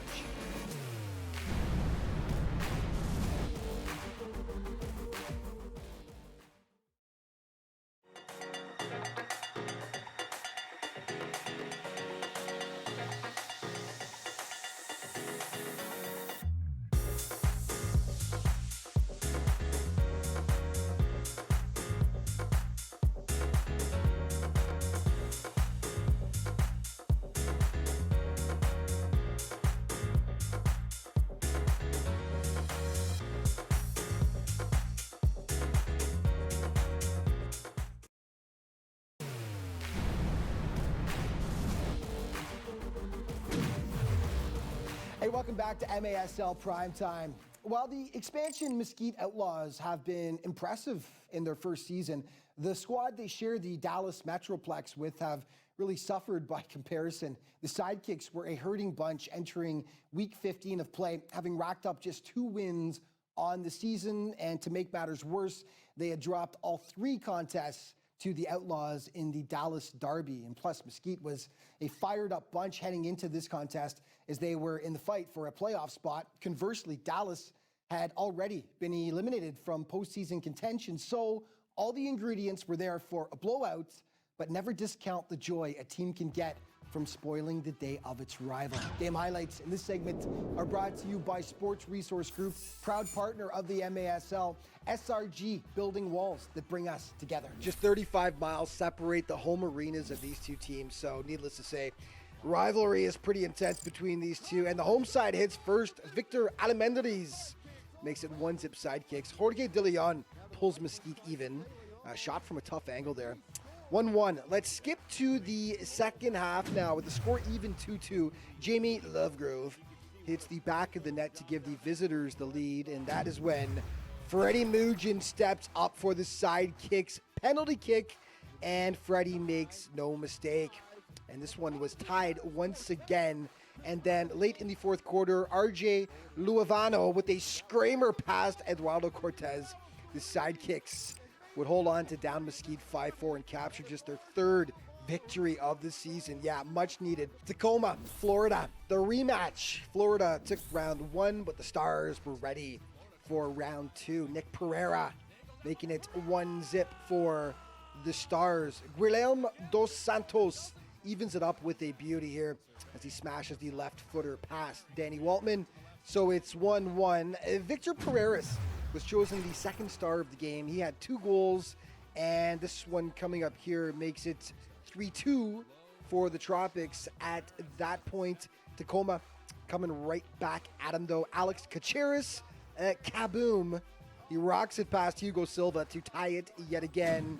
And Tacoma nabs the winner in the final quarter. Corey Keats, just 3:21 left. And that gives Tacoma the huge win. Just Florida's 3rd loss of the season. Stars keeper Danny Waltman was asked afterwards if the team changed its strategy at all for the rematch. Yeah, nothing changed. We just kept going. We knew we could play with them, and we just kept the same game plan. And we just didn't make the plays the other night. And tonight we made them. Okay, this was the other rematch. Utica beat Sonora in overtime the day before, but Sonora took it to them this time. Just 10 seconds in, Daniel Lopez making it 1-zip Soles. Give keeper Alejandro Gallardo a huge assist on this play. Long throw off the boards right to Manuel Aragon. 2-0 Soles. Utica just didn't look like Utica in this game. Andrew Coughlin coughing it up to Daniel Lopez. 3-0. UCFC gets on the board when James Togba rips one over the shoulder of So Vegas. There is Van McNeil, the public address announcer for the Milwaukee Wave, celebrating her birthday today. So happy birthday, Van. Vegas so high again. I mean, like, there we go. There we go. Nice. Well done. And so, Wave takes a 6-1 lead into the 3rd quarter. Sam went along with Tenzin Rampa bringing you the action here from Panther Arena. Milwaukee with a 4-0 lead at the end of the first, made it 6-1 at halftime. Wave in the black uniforms going left to right as we look at the action. Wave would like to thank Mitre USA for providing today's match balls. Mitre, founded in Huddersfield, England, is among the world's oldest sporting goods brands, starting production in 1817. Mitre is a proud partner of the Major Arena Soccer League, providing arena-specific match balls to both the MASL and MASL2. Foul called there. I believe it's against Samido. Wave to put it in. Max Ferdinand to trigger. Reminder, you're watching MASL TV. Catch every game each week on the league's official streaming home, MASL.tv. And get the latest news on the MASL and your favorite teams. Make sure you're following MASL Soccer on Facebook and Instagram, and MASL Arena on Twitter. 8-4, Baltimore leading Harrisburg. Just a few minutes to go in that one in Baltimore. So Blast is going to get a win, it would appear, to go to 15-8. Heat is going to drop to 12-8. Baltimore's final game of this season during the regular season would be played here, will be played here A week from tomorrow, that's Sunday, March 15th, 1:07 game time. Order your tickets online at MilwaukeeWave.com. You can also call the Rock Ventures Wave Milkman office at 414-224-WAVE. That's 414-224-9283. 2 home games left for the Wave after tonight. Tomorrow against Orlando at 1:07. And then a week from tomorrow, Sunday, March 15th against the Baltimore Blast. Order your tickets at MilwaukeeMilkman.com. SeaWolves with it as they try to knock it around. One of their most extended possessions of the night so far. Pass the flex near side. Bennett trying to track it down. Now comes to Marcio. Lays it off far side. Coming in and rolling one in was Oliveira. Looking for Bennett, flashing to the far post. Broken up. Here's a steal. Guilherme makes a nice move, but a nice sliding effort to break it up by Corey Adamson. And those are great attacking moments from your defense. Something that you want to see, and Giuliano will be happy with that quick transition right there. Something Marcelo Fontana said at the halftime after the tough weekend in California. The Wave have got to get back to their defending ways, and we've seen that tonight, both with Rafa through the backs all the way to the forwards, defending very well. Well, the Wave is definitely looked energetic tonight, Tenzin, and you know, as we've talked before on and off the air, it's a lot of time it's that defensive energy which will translate to the rest of the game. So, you know, if you've got energy on defense, it creates energy offensively as well. Wave has looked pretty energetic on both ends of the field here tonight. They really have. Andre trying to keep the pressure on Adamson, and a little bit too much pressure as he commits the foul. There's Andre Hain, the veteran out of Lindenwood University in St. Charles, Illinois. Former Lindenwood Lion. Andre began his arena soccer career with the St. Louis Ambush and then was acquired by Milwaukee in his second season. And he has indeed been an excellent pickup for the Wave. Andre coming into this year, 47 regular season games, 22 goals, 14 assists. And he had a goal earlier tonight, his 4th of the year in just his 8th game this season with Milwaukee. Missed the first half of the year due to administrative issues, which kept him out of the lineup. But he's back and he's been playing well. Of course, the Wave still without Robert Renaud. I can't even imagine how frustrating, Tenzin, that's been. Not only for the Wave organization, but certainly for Robert, a guy who played here 3 years, arguably in anybody's list, a top 20 player in this league. Yep. And, you know, it's not like he even comes from outside North America. It's just over the border from Canada, but Wave has not been able to have him available this year. Yeah, and having played with Robert, just a great teammate as well. You know, a team player, very talented individually, but, you know, he was an excellent player to play alongside. Recently just saw him actually comment that he is playing futsal in Canada right now, so he's still playing the game and hoping that he'll make a comeback in the league next season. Well, he was almost seemed like a natural MASL type player. Yeah. Day one, he stepped on the field, he could read the game. Got the combination of skill and tenacity that certainly combines to make a great player. And boy, I'll tell you, we miss him for sure. Just keep our fingers crossed we can get him back here someday. Yep, and you know, he's a young guy, and you know, he's got a bright future. So I'm sure things will work out. Rafa plays it long to Mikey Herrera. Now that being said, with Robert out, with Andre out for the first half of the season, and some of the other injuries the Wave has had, is a shot by Isaac Pereira just off the post. It has given the Wave the opportunity to really develop some of these other young guys and expand the depth of their roster. Chino fires high and just flicked out of there by Armando Tello. You know, if you're Orlando, this cannot be the recipe to play against Milwaukee this weekend. I mean, you know, you're down 6-1. You're a 1-17 team, right? Come out of your shell. Come out and high press. You know, go after goals here. Foul going to be called on the Wave. I think it's Ian Bennett. I'm interpreting that correctly. Again, in the MASL, you get 3 personals in each half on your 4th. That would equal a blue card. And team would have to play shorthanded for 2 minutes. That was Ian's first of the half. Well, it's tough for the SeaWolves because at this point, they're not really thriving. They're just trying to survive. Yeah, maybe, just, if you're going to defend half court, but it's got to be high intensity half court. Right now, it's like a low court, half court defense with very low pressure. Bennett spins away from the pressure. Here's Ian coming forward again. Moves it across for Chino. Angel Curiel, Chino. Shot deflects off the end board. Tozer has that one bounce past him as Marcio will track it down.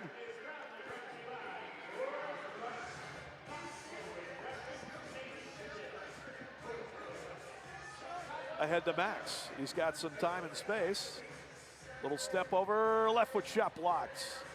And Sliwa will gather it in.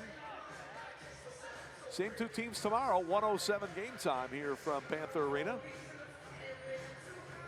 The penultimate home game for the Wave this season. Final home game will be March 15th against the Baltimore Blast. And again, that could determine the final playoff race in the Eastern Conference. Baltimore concludes their season next Sunday in that game against the Wave, and then all they can do is sit back and watch and see what happens after that.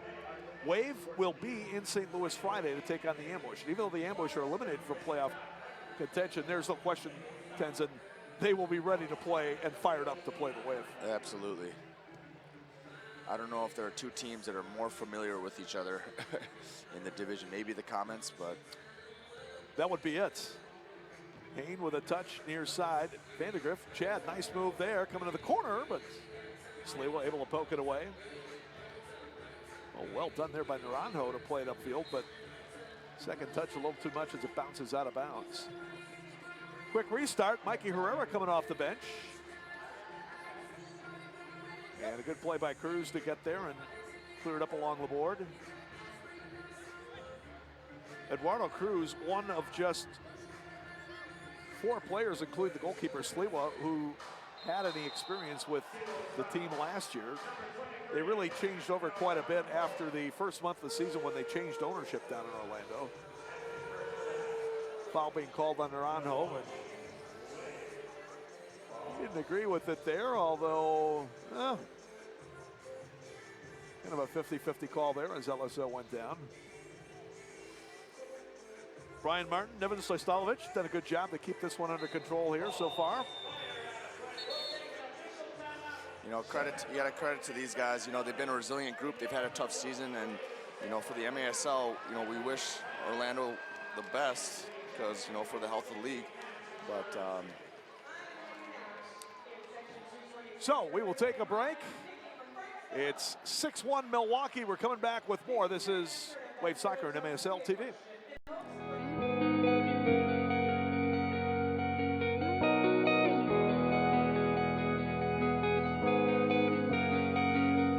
There's no one way to explore the world.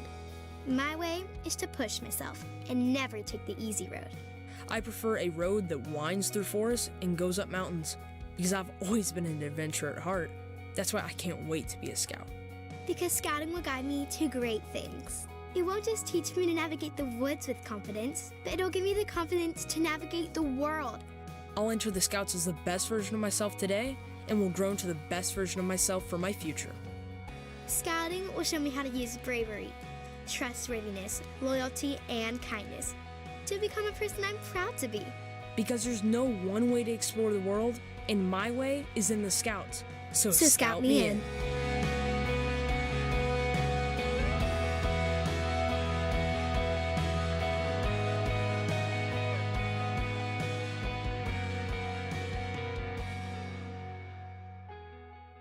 Best memories growing up were cooking with Mom. She always said, food is love. So when she moved in with us, a new kitchen became part of our financial plan. There was a dream. I want to make the most of every meal we have together.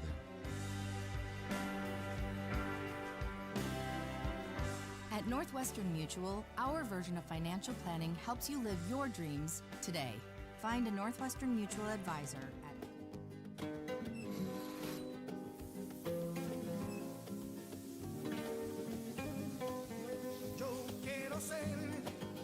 25.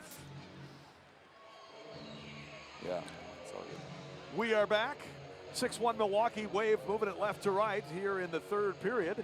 Tom went along with former Wave team captain Tenzin Rempa, who scored 27 regular season goals in 141 games for the Wave during his career. Also had 24 assists. And the playoffs, 3 goals, 2 assists in 21 games played. So some fairly impressive numbers there for the former Wave team captain. Foul going to be called here on the SeaWolves. Yeah, we see the replay here. We were in a little discussion with producer Ian Thompson during the break, and that's like quoted the totals. Officials still talking it over down there. There you see Brian Martin and Nevin Stojstalovic. And looks like top of the arc restart for the Wave after the ball was cleared into the stands. Again, if it's intentionally played into the stands from the defensive end, doesn't hit turf, glass, or boards, it's a top of the arc restart. Marcio. Ian had to reach back a bit for that one. Nascimento cleared away for the SeaWolves. Tozer trying to get it at midfield, and eventually does come up with it. Vega knocked it away, but they'll work it near side. Nascimento. LSO with a back heel into the zone. Samito gets there before Sliwa or Bennett could. Up ahead, far wing, and that ball touched up into the stands as Victor Rada, the rookie out of Missouri Baptist, originally from Caracas, Venezuela, was trying to track that one down for the SeaWolves.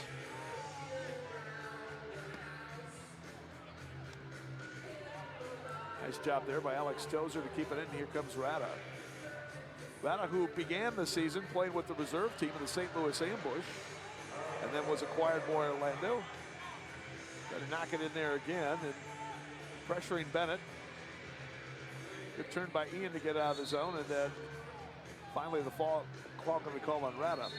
Rada, not a tall guy, but he's pretty well built, and it looks like he's got some pretty good wheels. Yeah, and I love that little scurry in the box right there. 5 defenders getting back, wrapping up. That's what we like to see. Chino with a shot in. That is blocked by Cruz. Comes to the near side. Eventually,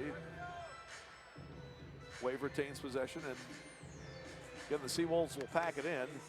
SeaWolves again a bit short-handed. I'm sure they don't want to overextend themselves too much here tonight. They got another game tomorrow against the Wave at 107. So part of their game plan, I'm sure, is to try to preserve their legs a bit for tomorrow, but they're trailing by 5. They may have to come out of their defensive shell here a bit pretty soon. Mikey Herrera knocks it out of the zone, but Orlando will reload. And Alex Tozer going to get called for the foul. Huffman had the position on him, and Alex,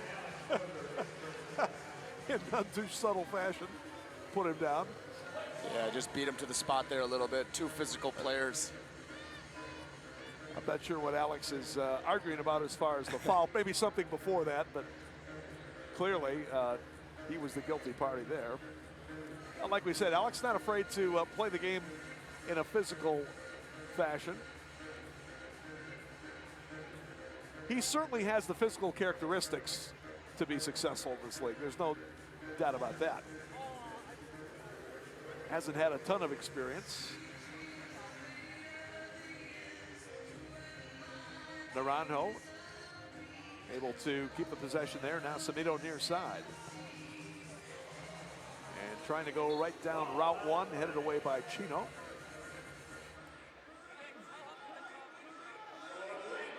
.428 left to go here, third period.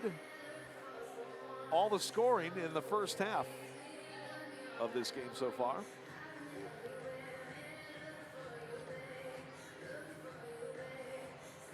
Sliwa will move up and knock that one forward. All the way through to the goalkeeper, Rafa Diaz. Huff been doing a nice job his last couple shifts, beating the forward to the ball side, making it very difficult for targets to settle that first touch. Good defending.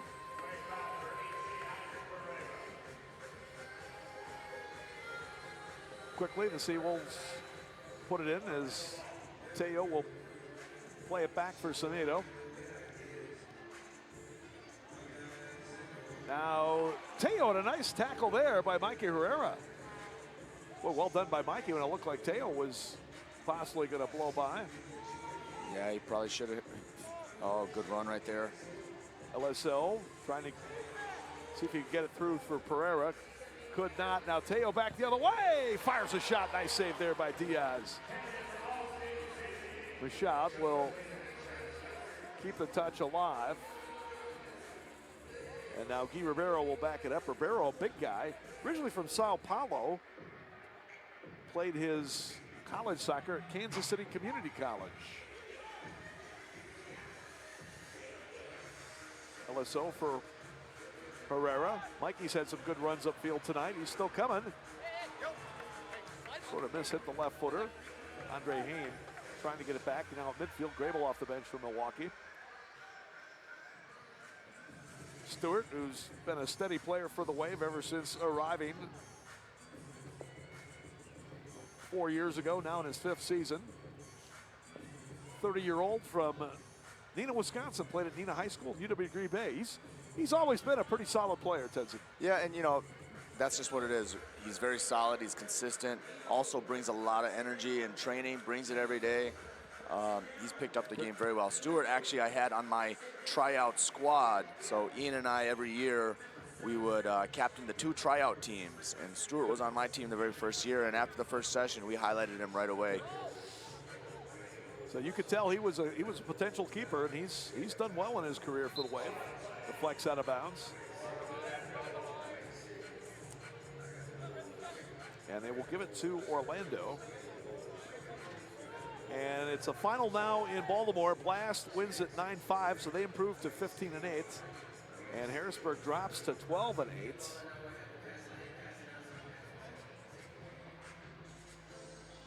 So the Blast still very much alive in the... They needed that one. MASL playoff race. Harrisburg certainly is, but he's got some work to do. They've got 2 games left against Utica, 1 against the Wave. They've also got Dallas at home, which they will be heavily favored to win. Cruz with a shot. Stopped by Diaz, but I believe he was outside the penalty area, and indeed, they will pull out the card.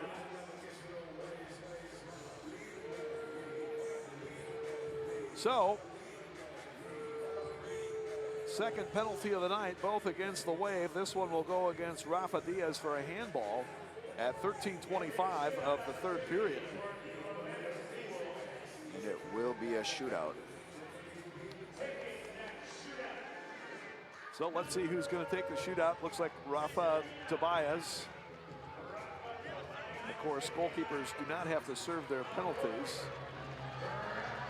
So we will have to wait till somebody goes to the box for the Wave before the... Isaac Pereira will serve the penalty.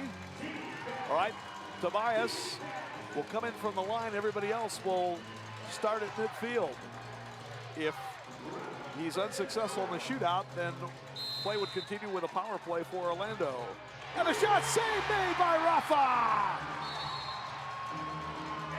But we got a foul call with Milwaukee. I think they might get Stuart Grable for a high boot down there. Dangerous play. There you see Pereira in the box. Nice futsal style save right there from Rafa, getting down quickly to block it with his feet. So SeaWolves will go on the power play 2nd time tonight. They're 0 for 1 so far and 5 for 16 on the year. Wave has killed off 17. Make that 15 of 21 so far this season. 6 goals allowed, 21 times shorthanded. So they are above 70%, which is excellent penalty killing percentage. Shot save made by Rafa on the drive by Naranjo. Cleared downfield. So Tom, earlier you said the Wave does not have a short short-handed goal yet. Could this be the moment? This may be the moment. Got to think that they're due to get one sometime this season. And you got a veteran group out there with some speed up top, and Chino and Ian. SeaWolves have not allowed any shorthand goals so far this year. Again, 5 for 16 with the man advantage. Tobias over to Cruz. He'll move it back. Adamson. Corey looking to tee it up with that left foot. He does, and drives it high. Rebound Michaud. Michaud with a cannon that's just wide left. Now Teo with it. About a 20-second overlap between the end of the period and the expiration of the penalty time, so it would carry over for the SeaWolves.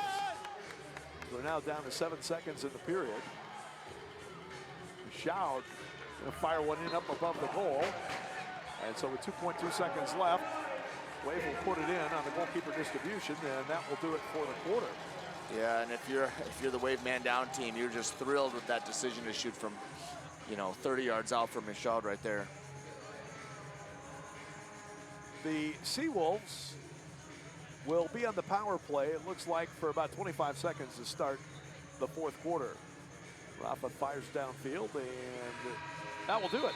So the Wave holds serve in the third period as neither team scores. Rafa continuing to put together a pretty good game in the nets. Big stop on the shootout against Rafa Tobias. And as we go to the fourth, it's still Milwaukee 6, Orlando 1. This is Wave Soccer on MASL TV.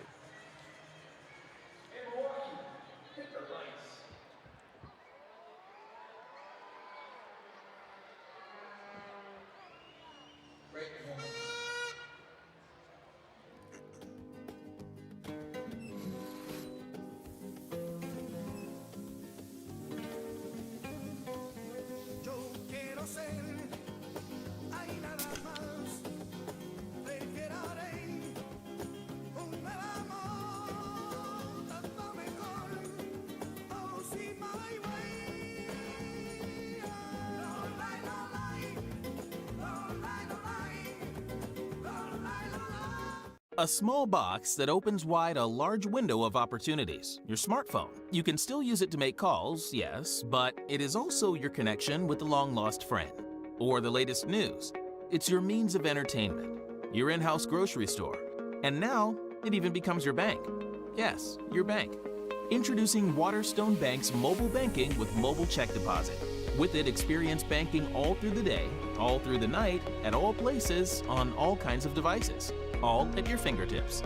Not only can you access your account anywhere, you can even use your mobile phone to deposit checks remotely.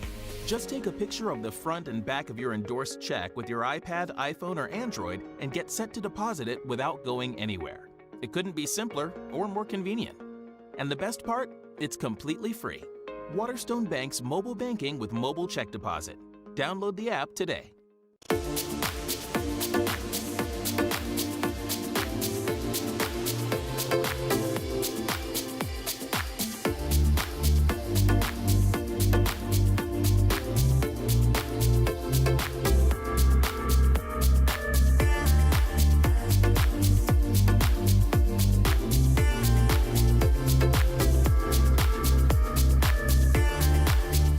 Wisconsin Vision. See more life. We are Dental Associates, a passionate team dedicated to providing care for your entire family. From a simple cleaning to braces, Invisalign, wisdom teeth removal, dentures, and dental implants, we conveniently do it all. Best of all, we're a family-owned business headquartered in Milwaukee. Our team members are Wisconsin families like yours, with a mission to improve lives beyond dentistry. Contact us today to schedule your next appointment. Hupy and Abraham has been voted best by the public year after year. Now, top media outlets have rated them best personal injury law firm. You only have one opportunity to call the best. Hupy and Abraham. I got almost $4 million. 800,000. If you've been injured in an accident, tell them you mean business. Call Hupy and Abraham, 800-800-5678, and get their win or it's free guarantee. Hupy.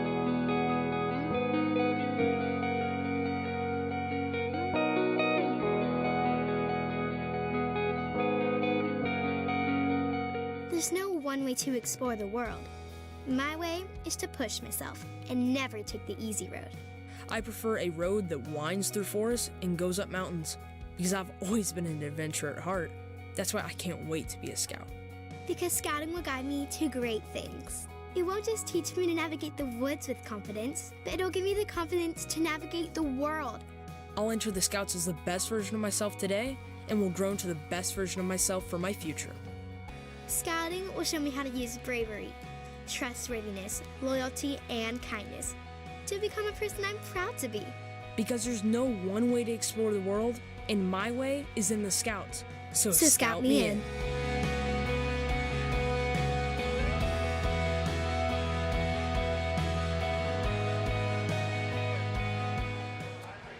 Ready to start the fourth period here in Milwaukee. And the Wave continuing to lead the Orlando SeaWolves 6-1 here at Panther Arena. Tom went along with Tenzin Rampa bringing you the action here. Game 1 of 2 this weekend between the teams. Ian Bennett spinning in a good left foot crack and the save made by Peter Sliwa. Well, Tenzin, if indeed this is Sliwa's last game, he's looking in pretty fine form here tonight. He's played well, made some good saves. Turning, shot and a goal, Corey Adamson. And the SeaWolves back within 4 at 6-2. Taken very well on the quick turnaround with his strong left foot right there. Former Wave player, played with Corey for 1 season. He does have a great left foot, strikes it well. I think he was at one point actually a Arena Football League kicker as well. Yes, he was. On that left foot. Yep. See it again on replay. As you said, nice turn there. And Adamson has his 4th goal of the year with the SeaWolves, his 7th overall this season.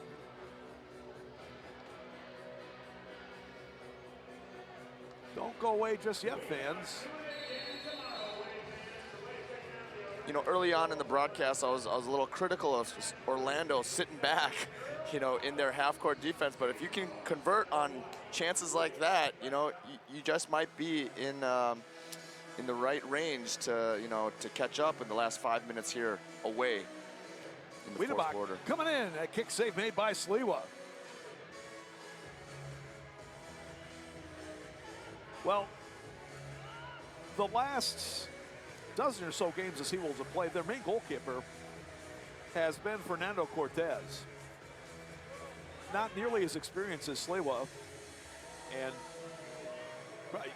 not at the stage when he could of his indoor career where he can defend like Sliwa or distribute like Sliwa either. And so this is a huge upgrade for the SeaWolves in goal tonight.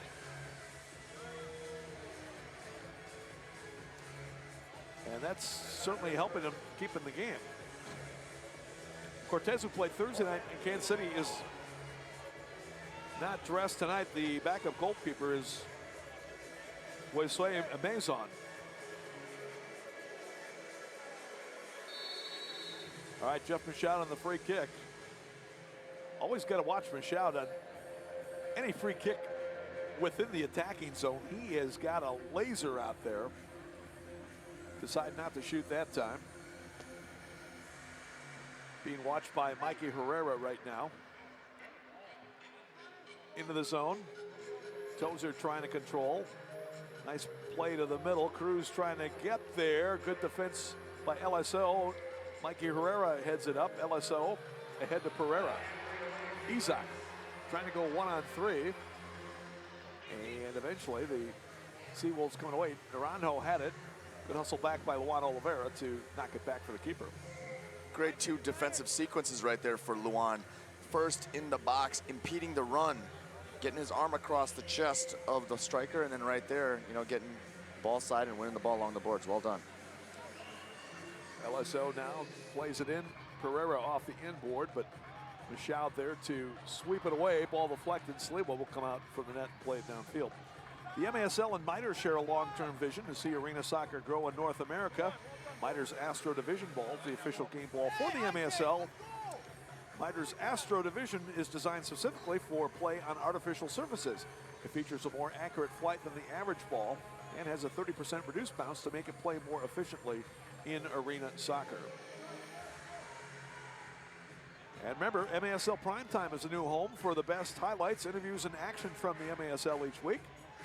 Catch the latest episode each Friday as Alex Bastiavansky hosts this 30-minute deep dive into the MASL. Make sure to catch every episode. So Isaac Pereira going to get called for the foul there. Fans not exactly enthralled by that call, but it will be a free kick for the SeaWolves. Adamson tried to play it in, broken up. Check it out one more time as looked like the turf monster got Michaud that time. Huffman will head it back to the keeper Diaz. Rolls it out to Bennett, immediately taken away. Now Tobias with a shot just wide. Oh, Rafa wide open, top of the area after the turnover by the Wave. But Tobias opting to shoot right there. He had an open man. Oh, finds it again. Got a great save by Diaz. What a play by Rafa to snuff that one out. That looked like a sure goal coming for the SeaWolves.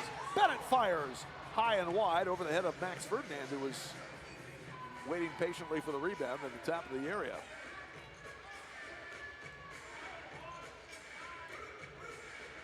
Now this has certainly been one of Orlando's better defensive efforts of recent weeks, no question about that. Wave not getting nearly as many quality chances here in the second half as they did in the first. Sliwa gobbles that one up. But again, Tenzin, it does keeper like Sliwa in the lineup. Yep. Now Max takes away to Ian, shot and goal! Put it up on the big screen as the IMAX tandem produces another one. 7-2 Milwaukee. Well done right there. Nice weighted ball in for Ian. Doesn't come much easier than that. Time of the goal at 4:13. Takeaway there by Max. And looks up and finds his old buddy Ian Bennett right in front there. And that is such a bonus if you're a defender, and being a former defender, when you see your strikers create turnovers and have goals from a defensive moment, that's great. Fourth on the night for Bennett, his 41st overall this season. Second in the league behind Ontario's Frank Taillou.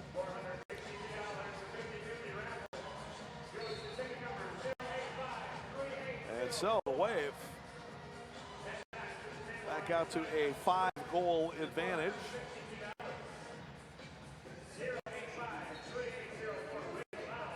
Still a lot of time to go in this one, 10:36. And now as the ball is played in, looks like Alex Tozer is shaken up a bit as he got bumped from behind. Holding that left knee down there. Hopefully Alex is going to be okay. Max Ferdinand picks up his team leading 24th assist of the season on that goal by Bennett at 4:13. Max, the Wave's second leading scorer, gets his first point of the night. Now 40 on the season.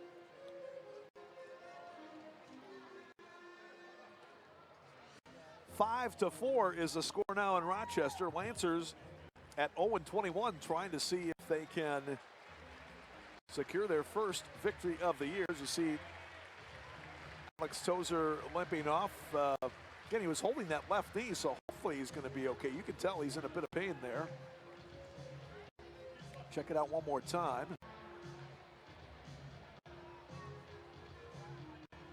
Yeah, it looked like a little awkward planting before he jumped right there.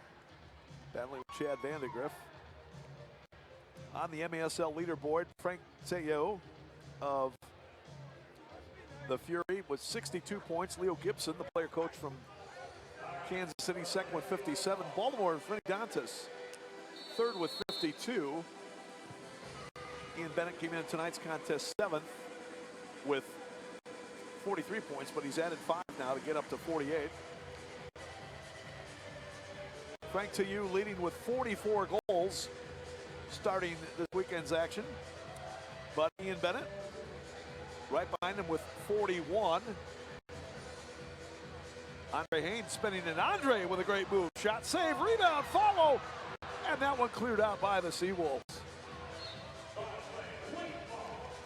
So nice move initially by Andre, and then I think it was Mikey Herrera following the header that almost found the mark. Well done to draw the double, then split the double with the soul roll into the big part of the field. Well done, Andre. Chino fires a shot in that's deflected away before it got to the goalkeeper.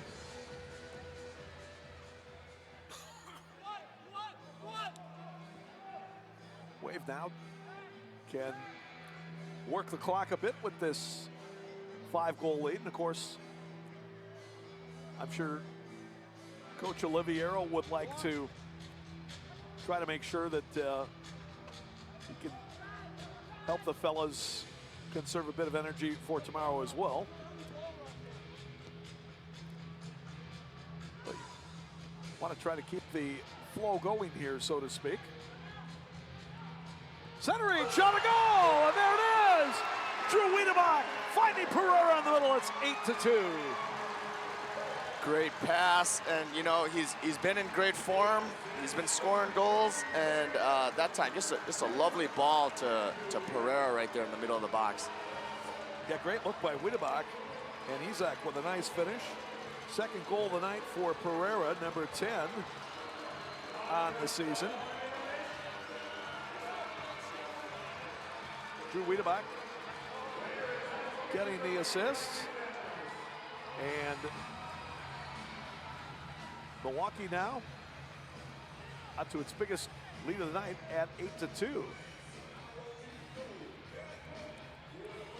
So Isaac with 10 goals, 5 assists, 15 points this year. Drew Wiedemann gets his 5th assist, also has 6 goals for 11 points. The former star from Mequon Homestead High School and the UW Milwaukee Panthers, enjoying his best offensive season. Getting the most playing time certainly in his career this year. And coaching staff has given him opportunity. He has certainly delivered. Rafa Tobias comes up top shelf. And no way Diaz or any other goalkeeper is probably going to stop that one. Yeah, just a full volley right there that time. You know, you just kind of hope that you've got that near post covered. Your hands are up right there. Tough ask right there. Off the chest, brings it down. Oh, Rafa actually did get a piece and then deflected up. So initially not struck as high, but again, very tough spot for the goalkeeper when you get a guy taking a blast like that from 20 feet in front of you. Not going to be easy to stop. Tobias scores his 2nd of the night, 12th of the year at 6:09 to get the SeaWolves back within 5. And I believe it's going to be Rodolfo Lopez on the assists.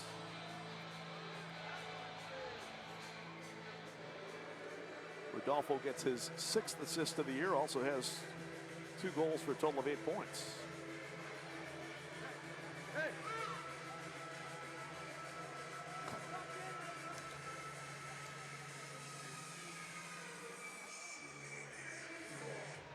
Now Leite steps up to play that one. Herrera in the middle on a 3-2. Marcio drives it to the post. Oh, and a sliding Chino. Just couldn't quite convert that point. Great run by Chino, great look by Marcio. Just a bit unlucky there for the Wave. Yeah, you know, and if you're an Orlando defender right now, you know, you've got to mark up at the back post. Players cannot be left wide open, making it too easy for the defending champs right here in their own building. Back for Rafa Diaz.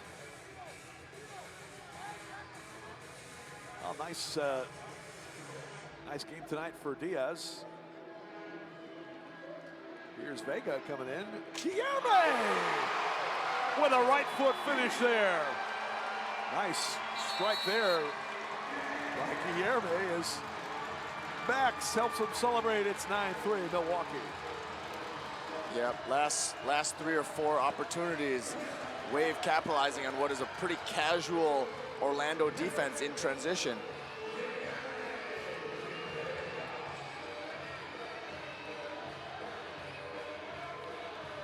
Check it out one more time. So we will take a break. 7:38 left to go. It's Wave 9, SeaWolves 3. This is Wave Soccer on MASL TV. A small box that opens wide a large window of opportunities. Your smartphone. You can still use it to make calls, yes, but it is also your connection with a long-lost friend. Or the latest news. It's your means of entertainment. Your in-house grocery store. And now, it even becomes your bank. Yes, your bank. Introducing Waterstone Bank's mobile banking with mobile check deposit. With it, experience banking all through the day, all through the night, at all places, on all kinds of devices. All at your fingertips. Not only can you access your account anywhere, you can even use your mobile phone to deposit checks remotely. Just take a picture of the front and back of your endorsed check with your iPad, iPhone, or Android and get set to deposit it without going anywhere. It couldn't be simpler or more convenient. And the best part? It's completely free. Waterstone Bank's mobile banking with mobile check deposit. Download the app today. A small box that opens wide a large window of opportunity.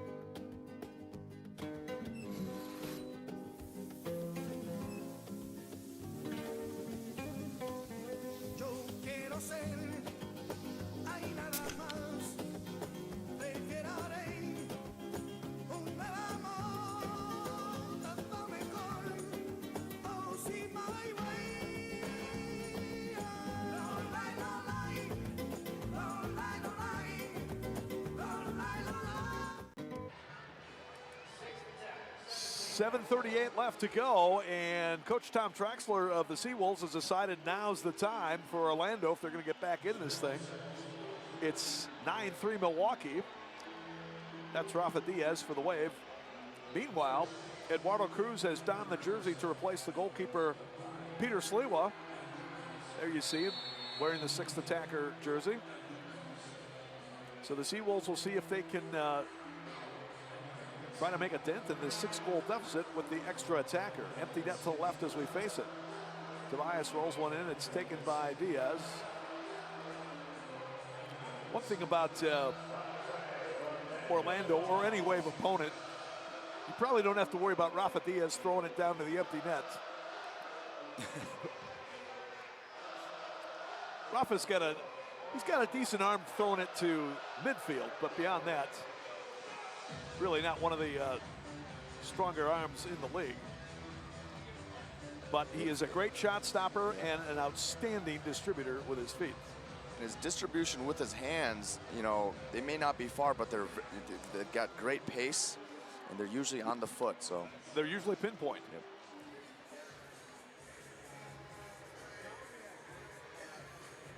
Here we go with our house defense again. Ian at the top, Marcio at the left, and Chino at the top right. The concern here is your top guys getting out to block shots and deny the pass like so. Adamson turning shot, save Diaz. And that shot by Teo up and over. So Rafa coming back tonight, Ian, first time, Tenzin, that he's played you know, almost a full game. He did start against Ontario, but only got to play a little bit in the first quarter, and then Wave immediately went with the 6th attacker when they were down 3-0. But Rafa looks like he's back to form here tonight. Yeah, absolutely. And, you know, he's played well. You know, we talked about his throws. You know, that may be the case in a big arena like this, but, you know, that throw can be dangerous in an arena like Sonora or Baltimore. Foul was called on the SeaWolves. Quick restart, though, when Orlando almost had it back. Now, Max Ferdinand with it. Max tried to play it to his right. Still got it. Max still coming in. Drops it back. LSO. Back for Max in the middle. Finds Ian Bennett. Shot and a goal. Number 10 for the Wave. Number 5 for Bennett. Just cool, calm, and composed. That's the Max Ferdinand we know in and around the box. You know, it's hesitation, wait for the defender to go down. I mean, he must have hesitated 3 times right there to find Ian at the back post. Nobody can do it better than Max in the box. And check this out. I mean, you got Orlando defenders running into each other right there. I think, you know, if you're defending Max in the box, you got to get a body on him. You got to get your hands on him. You got to throw his weight off balance because way too comfortable on the ball and to make decisions right there. Ian now with 42 goals on the season, 5 of those coming tonight. And Max Ferdinand gets his second assist of the night. Number 25 on the year, and again, he's right behind Kansas City's Leo Gibson for the league leadership in that category. Speaking of Kansas City, the Lancers now forging out to an 8-4 lead in the fourth quarter. And unless the Comets can come back with an impressive rally, Rochester may be celebrating their first victory of the season in their final home game. You think they'll be partying in Rochester tonight? Hey, a good win too against a storied franchise. Yeah, the Comets, again, even though they've been eliminated from the postseason, still no pushover, as we've seen in the games Milwaukee has battled them this year. Wade did win the season series 4-1, but easily could have gone the other way. Chino with a long bomb that's off. Izak hustling down, and good hustle by Eduardo Cruz to get back and snatch that one up. Boy, what a run by Izak to get back there and almost convert.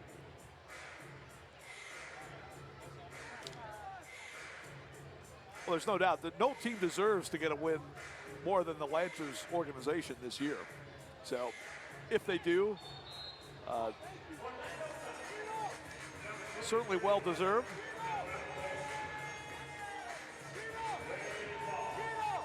Soccer Sam, I got a feeling he'll be buying pizza for everybody the rest of the evening.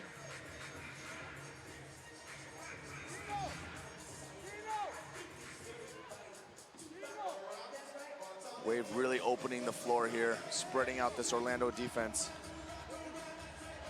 Same two teams tomorrow, 107. You can order your tickets online at MilwaukeeWave.com. Now Max again, trying to come 3-on-3. He'll lay it off. Chad trying to play it back to the middle. And that will stay in play. Max will get there. Wave is going to improve to 13-6 with the win here tonight. They started the night third in the Eastern Conference, 4 games behind Florida, 2 games behind second place Utica. In the middle, Chino, save! Sliwa, who's back in the game. And another good save by Peter Sliwa.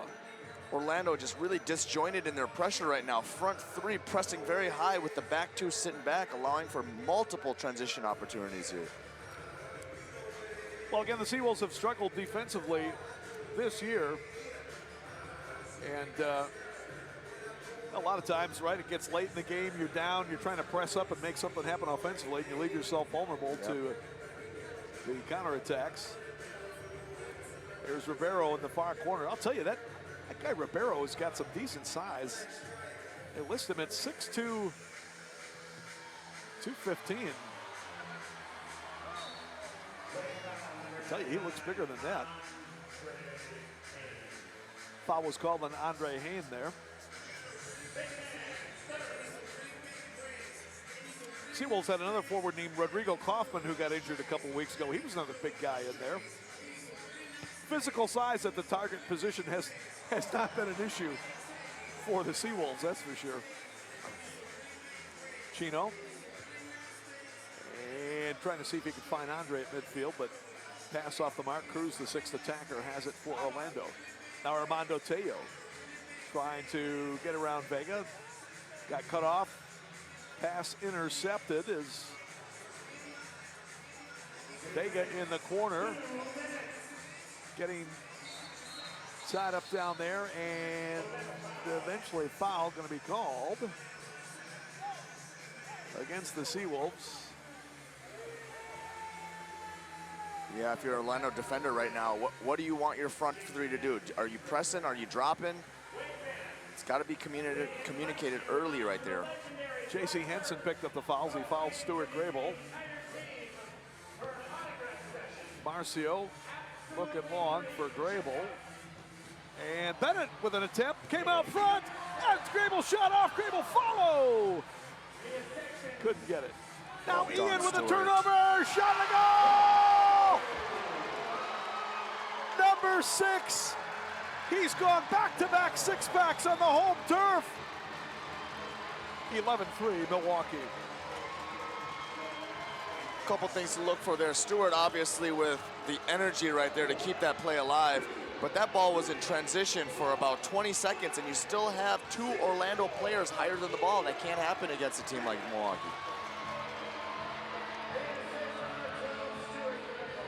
Ian Bennett, 12 goals in his last 6 periods here at Panther Arena.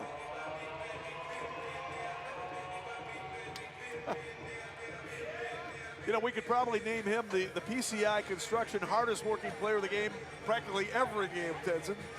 I don't know if he'll get it tonight, but you could just put him up there on a checklist every time. He's probably going to be one of the final 2 or 3 possibilities. It's just incredible the way that guy scores goals, especially here.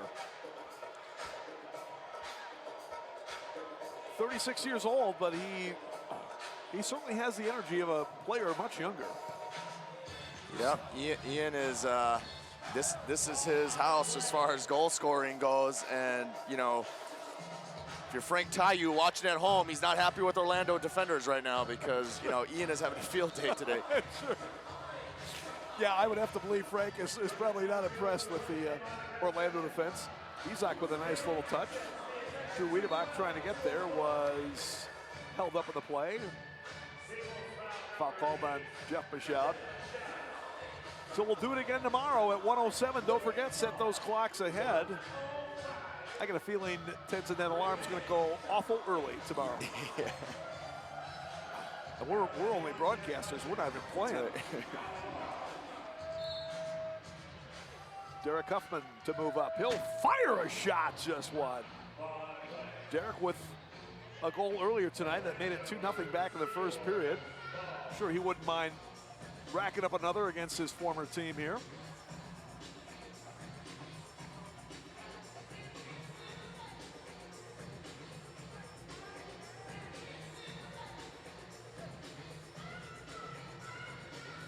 Peter Slavel will bring it up again in the 4th quarter. Goalkeepers can control the ball past midfield. Rafa with another great save, and he'll gather that one in. Wave is going to take a time. Rafa Diaz talking things over with Derek Huffman. A good effort tonight by Rafa. We'll see who's in the goal for Milwaukee tomorrow. Again, doesn't appear Joey Capinos is here this weekend.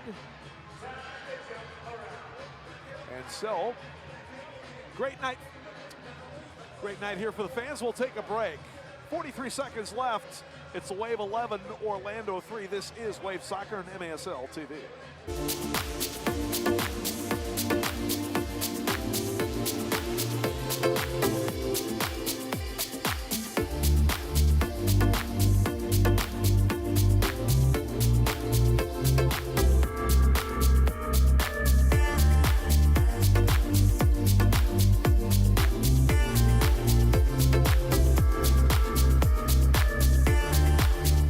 Wisconsin Vision. See more life.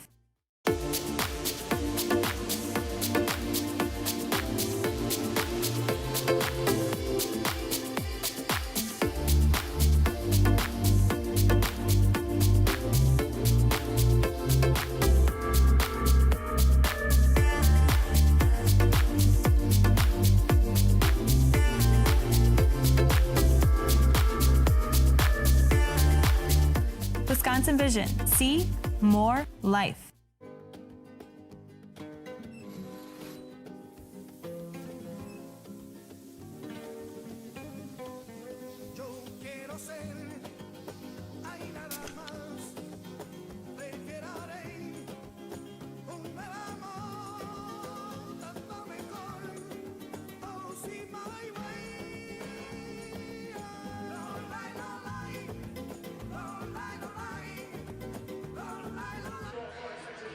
So 43 seconds left to go, and the Wave getting ready to wrap things up here on their 13th victory of the year against 6 losses. Number 7 on the home turf against 3 losses so far this year. Teams will play again tomorrow, 107 right here at Panther Arena. Go to MilwaukeeWave.com to order your tickets. Rafa with another save. Well, I tell you, he has really heated up as the game has gone on here tonight, especially in the second half. Yeah, and you know, you got to turn around and do it again, you know, in about 15 hours. And, you know, if you're a player, you know, these are tough moments. You got to prepare well to be competitive tomorrow, because what happened today cannot be the recipe for the game tomorrow. I think we can look forward to a pretty spirited rematch tomorrow. Yep. So hope to see you out here, fans, for that. Again, go to MilwaukeeWave.com to order your tickets. Good win for the Wave to snap their 2-game losing streak. And Rafa Diaz with an outstanding effort in the nets tonight for Milwaukee.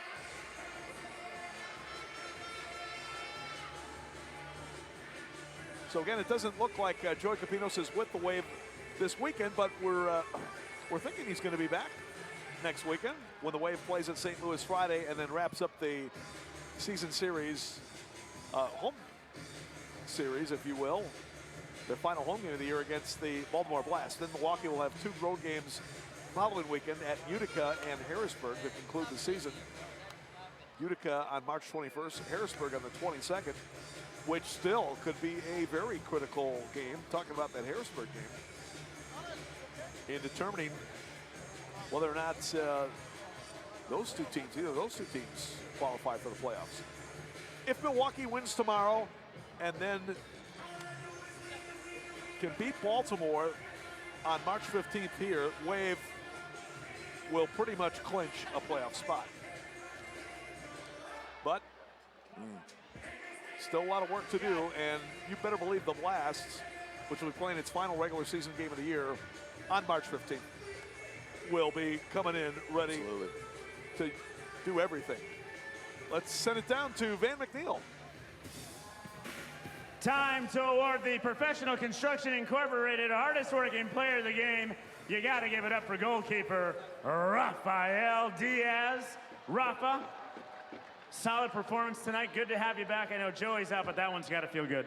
Well, first I want to say thank you to all of you guys. You're always here. Doesn't matter if you win or lose. The fans always support us. We come from two tough losses. We got to bounce this back. Me and Joey have been playing more. I think the goal of mine and his goal is to keep the nets clear. And I think we are trying to do our best. You know what I mean? Doesn't matter who's going to be in goal. We got to play for the team. It's a great team, and there's some depth there in that goalie department. We're going to do it again tomorrow. What's the call? You, Joey, what's the deal here? Well, I'm assuming Joey is out of town. I'm assuming I'm going to be playing tomorrow again. But that doesn't matter. We got to look for the win, and we got to play for the team. It doesn't matter if me or for him or if it's Matty. So we got to do our best and keep winning. Great performance tonight. Goalkeeper, number 82, Rafael Diaz, our PCI hardest working player of the game. Thank you, Rafa. Back up to Tom and Tenton. Let's go home. All right, well-deserved honor for over to Rafa Diaz. And so Tenzin will do it again tomorrow. And again, make sure to turn that clock ahead. That's right. on the quick turnaround. Our thanks to our producer, Ian Thompson, and the rest of the Panther Arena technical crew here for their fine job in doing tonight's game. And so until tomorrow, Tom Wynn wishing you a good one. Once again, our final score, the Milwaukee Wave 11, the Orlando SeaWolves 3. We'll greet you tomorrow here from Panther Arena at 107. This has been Wave Soccer and MASL TV.